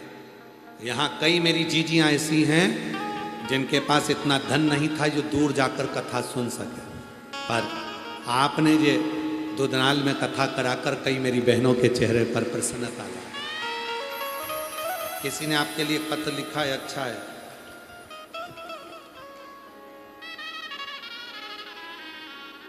गुरुजी, आयोजक श्री राजेंद्र आनंदराव पाटिल जी के लिए पत्र है। गुरुदेव, हमारे गांव के लिए यह आधार स्तंभ है। दूधनाल गांव में कथा करवाने के लिए आए दिन प्रतिवर्ष कुछ ना कुछ दिव्य आयोजन ये कराते रहते हैं, जिसके कारण बस पूरा गांव एकजुट होकर रहता है। हम छोटे से गांव के लोग हैं, पर पाटिल जी को धन्यवाद देते हैं कि आज हमारे गांव का नाम पूरे विश्व पटल पर आ गया। हम उसके लिए साधुवाद देते। गुरुदेव, उनकी धर्मपत्नी, वो उनके बच्चे मुंबई में रहते हैं, पर अपने गांव में आकर छोटे से बड़े तक के लोगों को अपना स्नेह देते हैं और कार्य के प्रति जागरूकता रखते हैं। ये प्रेम, ये स्नेह। और पाटिल साहब, हम फिर कहेंगे आपका इतना स्नेह पूरे गांव पर होना चाहिए। सबके प्रति आपका भाव ऐसा ही रहना चाहिए। शिव तत्व, इस बेटी ने, इसकी दादी ने और उसकी माँ ने शिव पर भरोसा किया। शंकर का शिवलिंग नहीं था, मंदिर नहीं जाती, गई शिवलिंग लेकर आ गई, जल चढ़ाती, बेटे को पिलाती। बेटी ने कहा कि मेरे अपने पोते को, अपने बेटे को शंकर जी को दे दिया कि अब तू जान, तेरा काम था। सीहोर पहुंच गई, कंकर शंकर की पूजन करके रुद्राक्ष लिया, इसको भी ले गई। कितने दिन? 2 दिन तक इस बेटे को वहीं रखा। कंकर शंकर की भूमि पर सुलाती, तो बाबा की रिपोर्ट नॉर्मल आना प्रारंभ हो गई और आज बेटा ठीक है। जोरदार ताली बजाए साथ।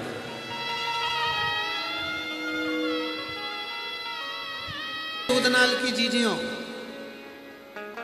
धाराशिव जिले के सभी श्रोता भाई बहनों, मेरे जीजी, मेरे जीजा, मेरी बेटी, मेरे बेटा, मेरे बुजुर्ग माँ बाप, याद रखना, बहुत किस्मत वाले हो आप जो आपके गांव में शिव महापुराण की कथा है। बहुत किस्मत। और जितने श्रवण करने के लिए कथा को पहुंचे, 200-500, कोई कर्नाटक से, कोई उड़ीसा से, कोई महाराष्ट्र से, कोई पंजाब से, कोई हरियाणा से, ना जाने कहाँ कहाँ, कोई हैदराबाद, कोई पेदापल्ली, कोई रामागुंडम, कोई गुलबर्गा, ना जाने कहाँ कहाँ से कथा को श्रवण करने के लिए आए।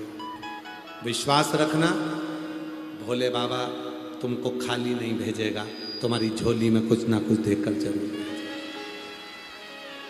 और बलिया उत्तर प्रदेश में जो 9 जून से कथा होने वाली है फुलवलिया में, मैं फुलवलिया के ग्रामीण वासियों से कहता हूँ, उत्तर प्रदेश के बलिया जिले वालों से कहता हूँ, दिल से कथा सुनने के लिए बैठना और दिल से बाबा से विनय करना, दिल से सेवा करना, उसका फल तुम्हें कितना मिलेगा ये तुम ही जान सकते।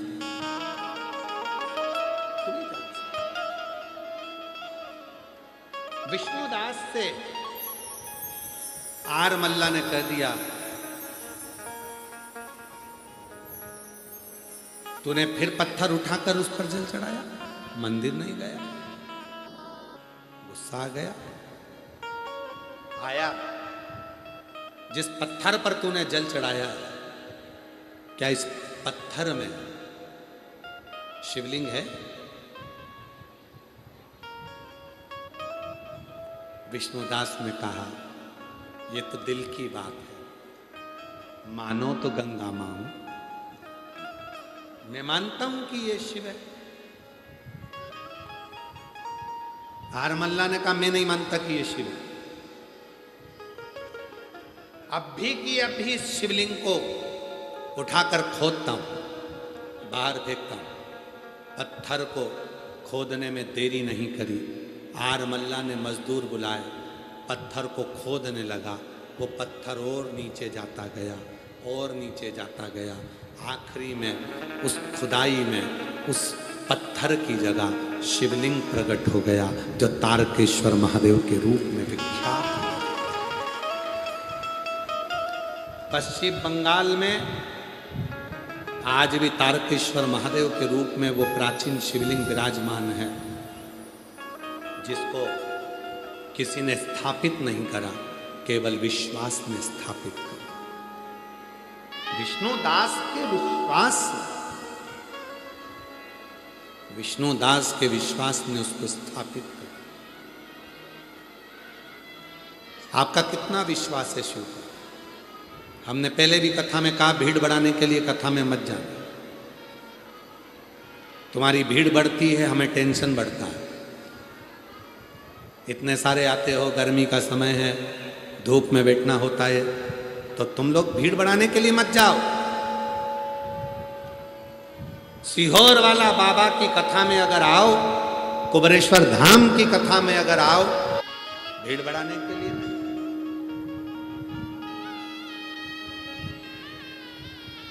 कितने बड़े बड़े पंडाल लगाए हैं।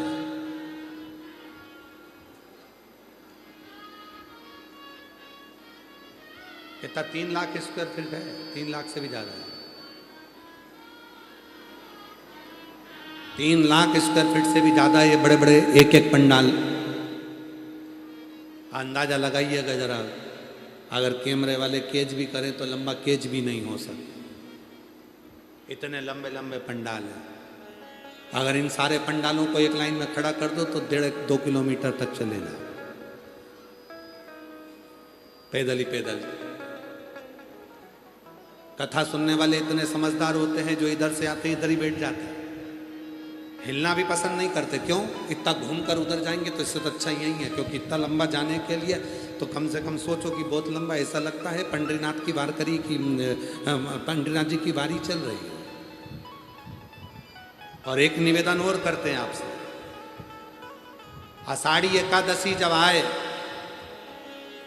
महाराष्ट्र के प्रत्येक घर से 1 या 2 लोग वारी के लिए जरूर जाओ। पंडरीनाथ हरि विठ्ठल की वारी के जरूर वारी के लिए।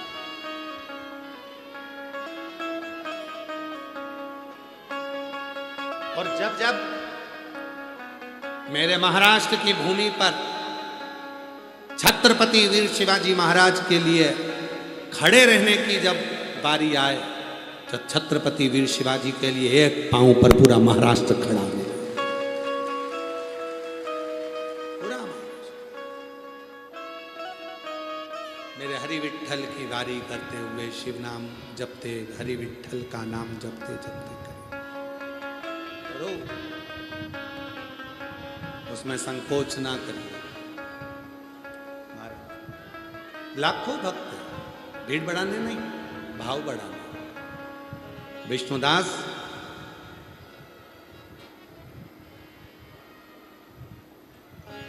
खोदते गए। आरमल्ला ने मजदूर पे मजदूर लगा दिए। कहते हैं 3 महीने निकल गए खोदते खोदते, पर वो पत्थर का, जिस पत्थर को उठाकर रखा था विष्णुदास ने, उस पत्थर के नीचे का हिस्सा मालूम ही नहीं पड़ा। खोदते पत्थर का सिरा ही नहीं। आखिरी में आरमल्ला ने क्षमा मांग ली और उस पत्थर की जगह भगवान शिव स्वयं प्रकट हो गए। कभी कभी भक्त के भाव से भगवान मिल जाता है। कभी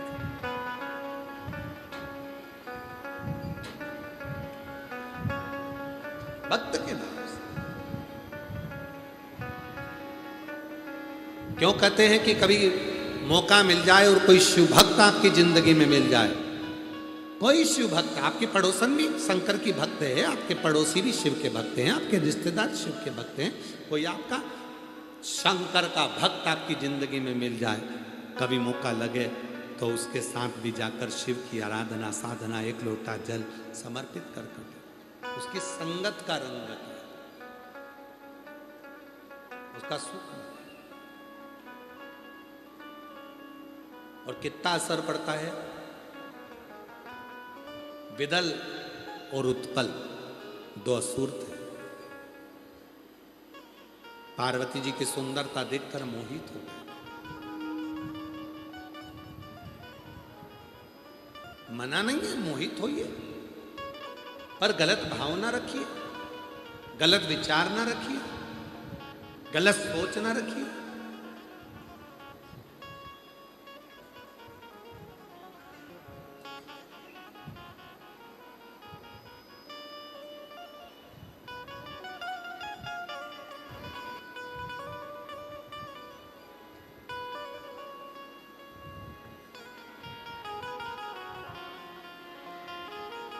शिवपिंडीचा एक लोटा जल घेऊन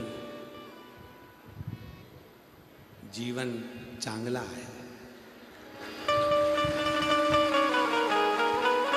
जो शिवपिंडी पर जाकर एक लोटा जल समर्पित कर देता है, उसका जीवन संपूर्ण जीवन चांगला है, आनंदित।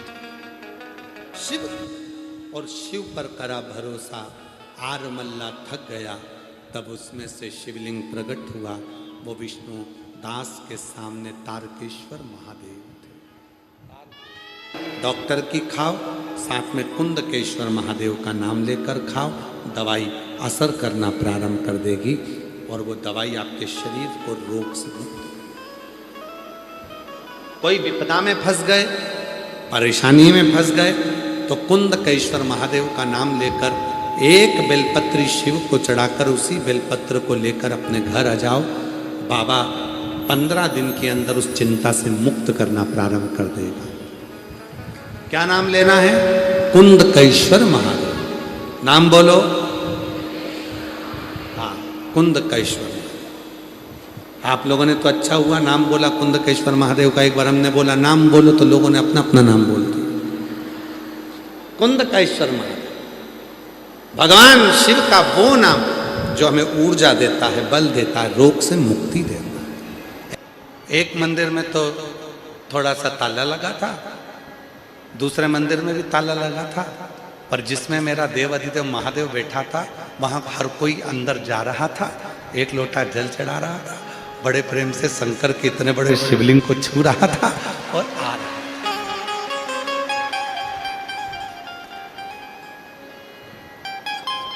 तब दर्शन करने में समझ आया कि चांदी का वहां पर रखा था, इसलिए ताला लगा।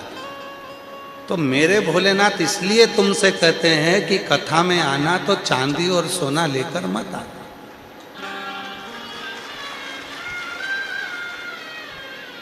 जैसे मैं बैठा हूं, क्या चोर के ले जाएगा?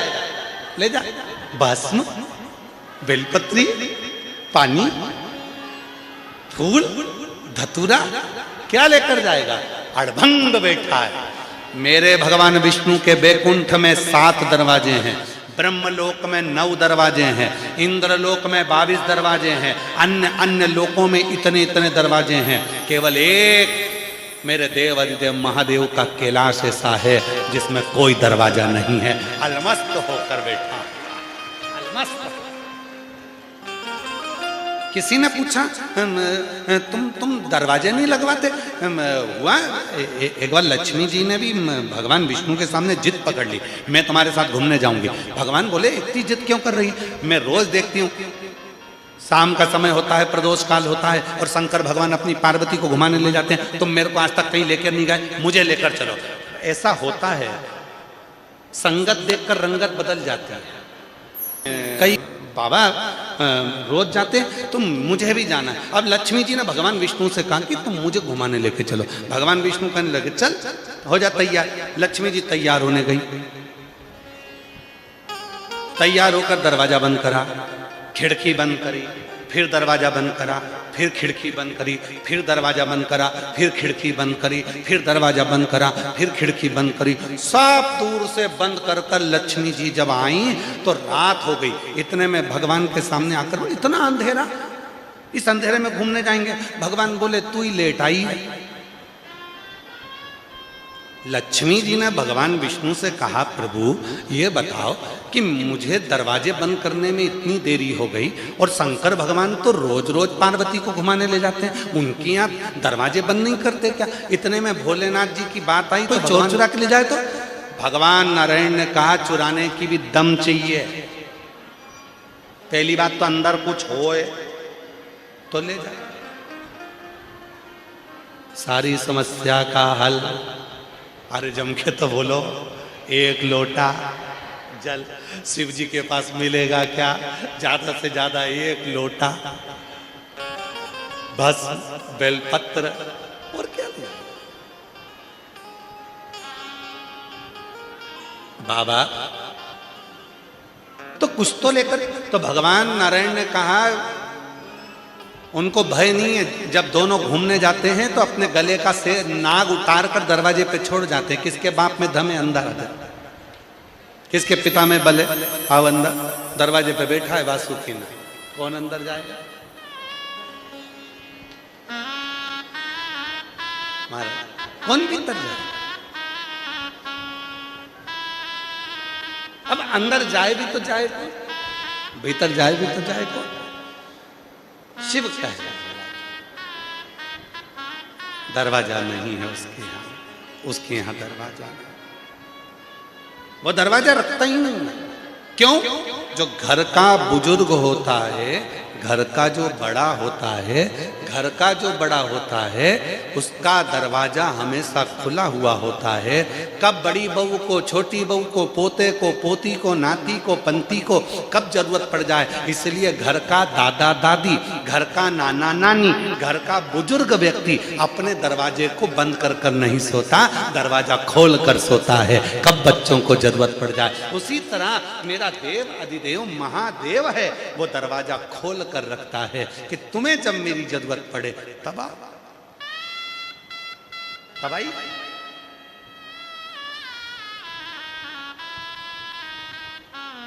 अब कल का प्रश्न,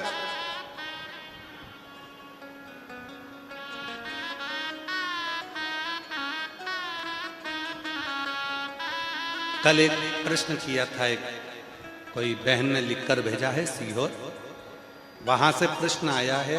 तो वह प्रश्न का जिसने प्रश्न किया है थोड़ा ध्यान रखना।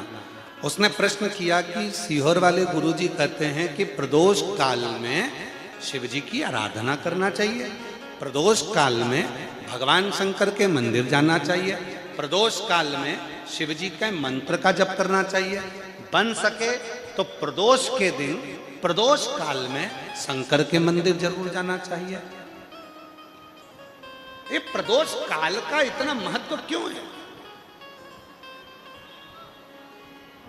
प्रदोष काल का इतना महत्व क्यों है?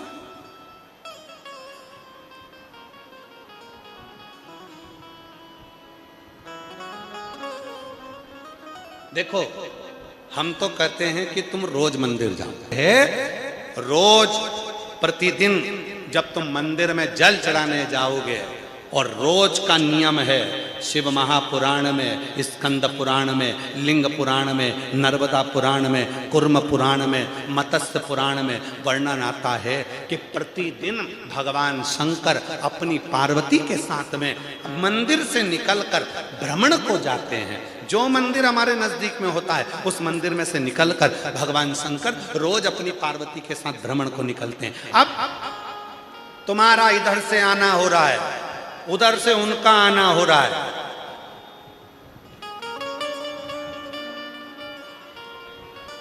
टकराओगे। जब टकराओगे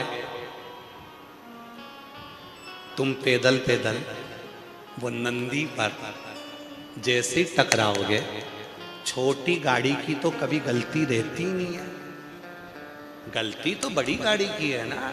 तो बड़ी गाड़ी 4 व्हीलर पे तो भगवान भोलेनाथ बैठे।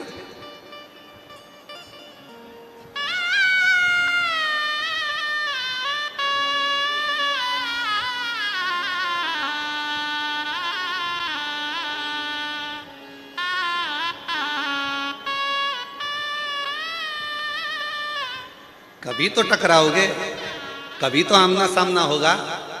रोज मंदिर जाओगे, रोज जल चढ़ाने जाओगे, एक दिन तो मेरे महादेव से टकराओगे।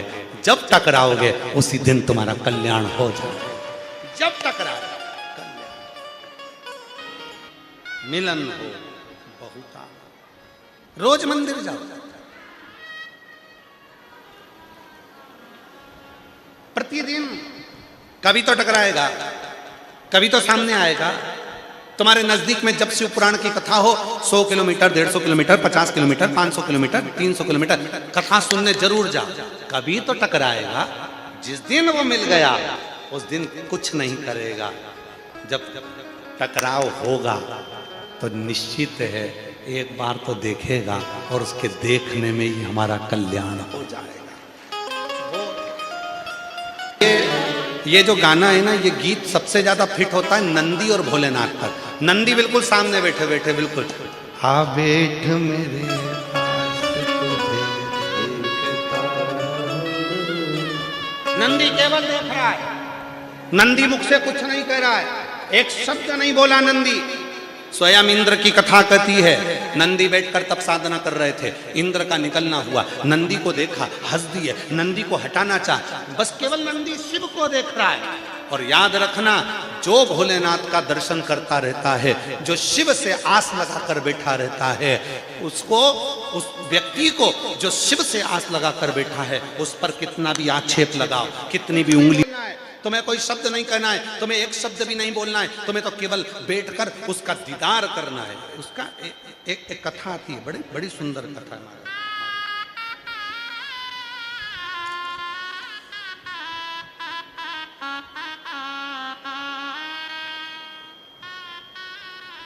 वीर शिवलिंगायत संप्रदाय में 63 नैनारों में से एक नैनार की कथा आती है, अप्पूदी की।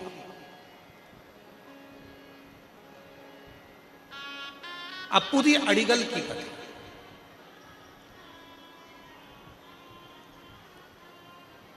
शिव का बड़ा भक्त था। एक शिव जी के भक्त थे, अप्पर स्वामी।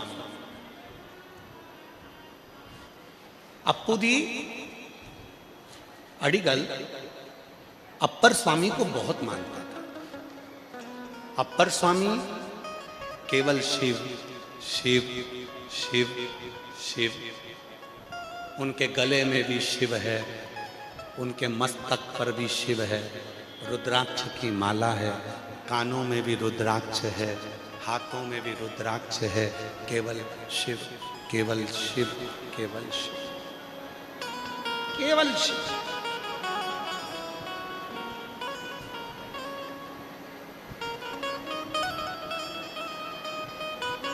अप्पूदी अड़िगल अप्पर स्वामी को बहुत मानता था, क्योंकि अप्पर स्वामी शिव के परम भक्त थे, शंकर के परम उपासक। शिव भक्त की सबसे बड़ी निशानी कौन सी होती है? शिव भक्त की सबसे बड़ी निशानी कौन सी होती है?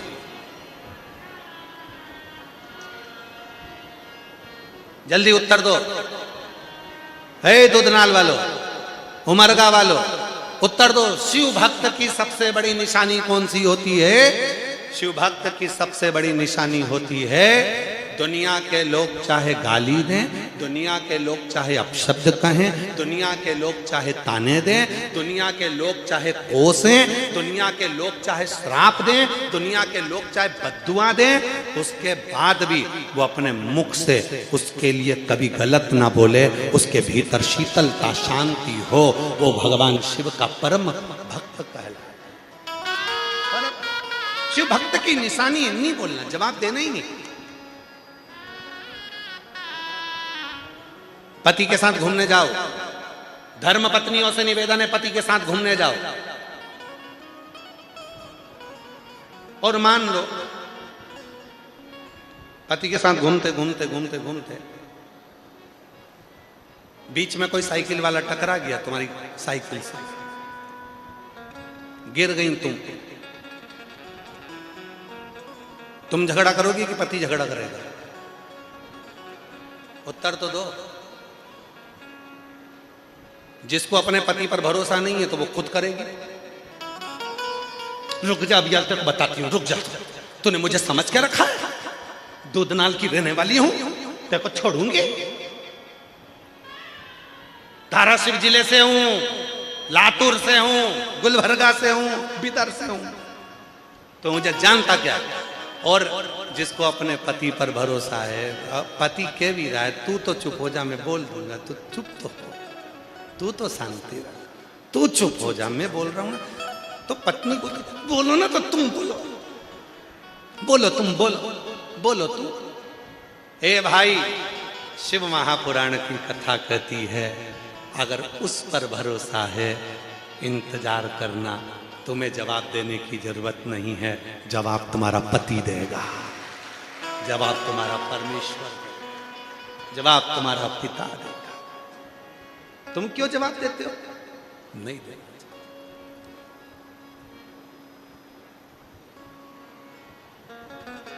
पर थोड़ा इंतजार तो करो।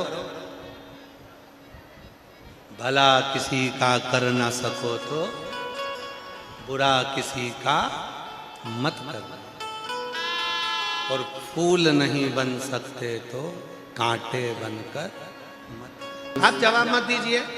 किसी ने गाली दे दी, कोई बात नहीं, कोई ने अपशब्द कह दिया, कोई बात नहीं, कोई आड़ा टेढ़ा बोल दिया, कोई बात नहीं, कोई ने इल्जाम लगा दिया, कोई बात नहीं, कोई अपशब्द कह दिया, कोई बात नहीं। आप तो अपने दिल से साफ होना, आप तो अपने मन से पवित्र होना, आपने विचार कर लिया। एक बात हमने पहले भी कथा में कही थी, आज फिर कहते हैं, विश्वास करना एक अपने आप पर, मैं ये काम कर सकता हूं, मुझ में वो बल है। दूसरा विश्वास रखना अपने बाप पर, मेरा पापा मेरे पिताजी मेरा साथ देंगे। और तीसरा विश्वास करना अपने देव अधिदेव महादेव पर, जो तुम्हें डूबने नहीं। विश्वास हो सब कुछ होगा। अगर विश्वास ही नहीं है तो फिर क्या होगा? एक पत्र लिखा, उस पत्र में लिखा, महाराज जी मेरा नाम प्रतीक्षा प्रताप मोरे है, मैं धाराशिव जिले के उमरगा में रहती हूँ। कहीं बैठी हो हाथ हिला सकती हैं। मेरा नाम प्रतीक्षा प्रताप मोरे है, मैं धाराशिव जिले के उमरगा में रहती हूँ। मेरा मोबाइल नंबर ये है, कहीं बैठी हो तो हाथ हिला सकती हैं। आप ही हैं? एक बार वापिस हाथ हिला दो। हाँ ठीक है, आ जाइए। गुरुजी, मेरी दो बहनें दोनों अपाहिज हैं जन्म से। गुरुजी, ना वो चल पाती ना वो सही से बैठ पाती। गुरुदेव, जन्म के समय पर जब वो 2.5 वर्ष की थी तब उनको एक अटैक आ गया था, जिसमें उनके पांव दोनों चले गए। उनको विकलांग का सर्टिफिकेट है, ना वो चल पाती हैं ना वो बैठ पाती हैं, उनकी दयनीय स्थिति है। गुरुदेव, पूरा इलाज कराते कराते समय निकलता गया, परंतु पूरा सारे अस्पतालों को दिखाया, परंतु परिणाम केवल शून्य था, केवल शून्य। तब किसी ने कहा, सीहोर वाला बाबा पशुपति व्रत की बोलता है, एक लोटा जल सारी समस्या का हल बोलता है, तो क्यों ना शिवजी पे चढ़े हुए जल को पिलाकर तो देखो, शरीर में लगाकर तो देखो। तब गुरुदेव 16 सोमवार का व्रत किया, पशुपतिनाथ का व्रत किया, एक लोटा जल सारी समस्या का हल, और मैं और मेरे दादा दादी शिवालय से अर्पित किया जल लाकर उन्हें हर दिन लगाया और उनको पीने को दिया। आपने बोला कि जब श्रावण महीने की पार्थिव पूजन आप कराए, हमने वो पार्थिव पूजन भी करी। गुरुजी, आप जो पार्थिव पूजन कराते हो, ना जाने उस पार्थिव पूजन में कैसा बल होता है कि अच्छी अच्छी बीमारी ठीक हो जाती है। और आप लोगों से भी निवेदन है, 13 जून को शाम को 7 बजे पार्थिव पूजन करने की तैयारी रखना, मट्टी का शिवलिंग बनाकर रखना। 7 बजे ऑनलाइन आस्था चैनल पर, फेसबुक यूट्यूब पर अपन पार्थिव पूजन अधिक मास का करेंगे, पुरुषोत्तम मास का। सावन का तो जो होता है वो होगा, पर 3 वर्ष में जो अधिक मास आता है इसका भी अपन पार्थिव पूजन करेंगे। पार्थिव शिवलिंग की पूजन की, इसका परिणाम मेरे महादेव ने ऐसा दिया कि मेरी बहनें बाबा की कृपा से खड़े होने की तो बात जाने दो गुरुदेव, जो बचपन से बैठ नहीं पाती थी, चल नहीं पाती थी, पांव जिसका काम नहीं करता था, आज मेरी दोनों बहनें चलना चालू कर दी हैं। आज बाबा को मैं धन्यवाद देने के लिए आया हूं। गुरुदेव, बहनें खड़े तक ना हो सके वो चलने लगी हैं। गुरुदेव, ये हमारी पहली कथा है जो पंडाल में बैठकर सुन रहे हैं।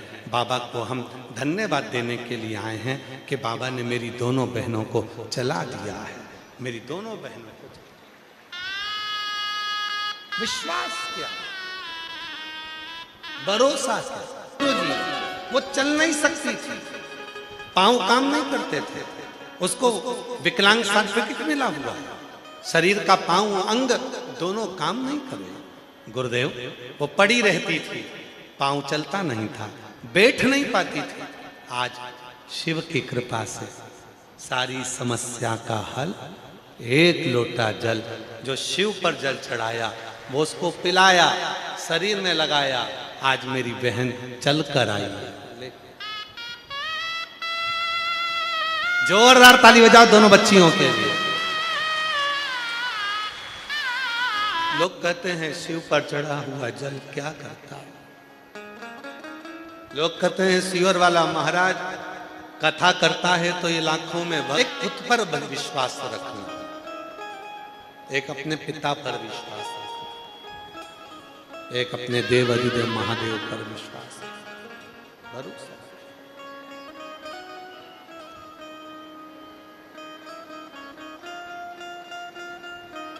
कल कथा में कहा क्या देगा, कब देगा, कैसे देगा, ये उसके ऊपर निर्भर करता। पाटिल साहब कथा करते करते 30 साल से लगभग हो गए। इस व्यासपीठ ने जिस महिला की उम्र 52 साल हो गई तो भी उसके गर्भ से परमात्मा ने बच्चा दिया है, व्यासपीठ ने देखा।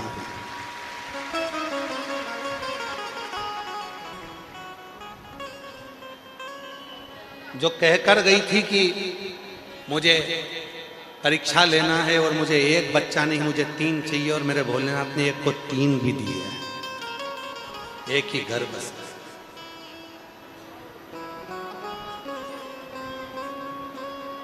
इस व्यासपीठ ने देखा जिस बीमारी का कोई इलाज नहीं है, जिस पर कोई उठकर नहीं बैठ सकता, इस व्यासपीठ ने वो भी देखा कि वो भी चला। क्यों? इसमें सीहोर वाला बाबा कुछ नहीं करा, इसमें करा है आपके विश्वास ने काम, इस पर करा है आपके भरोसे ने काम।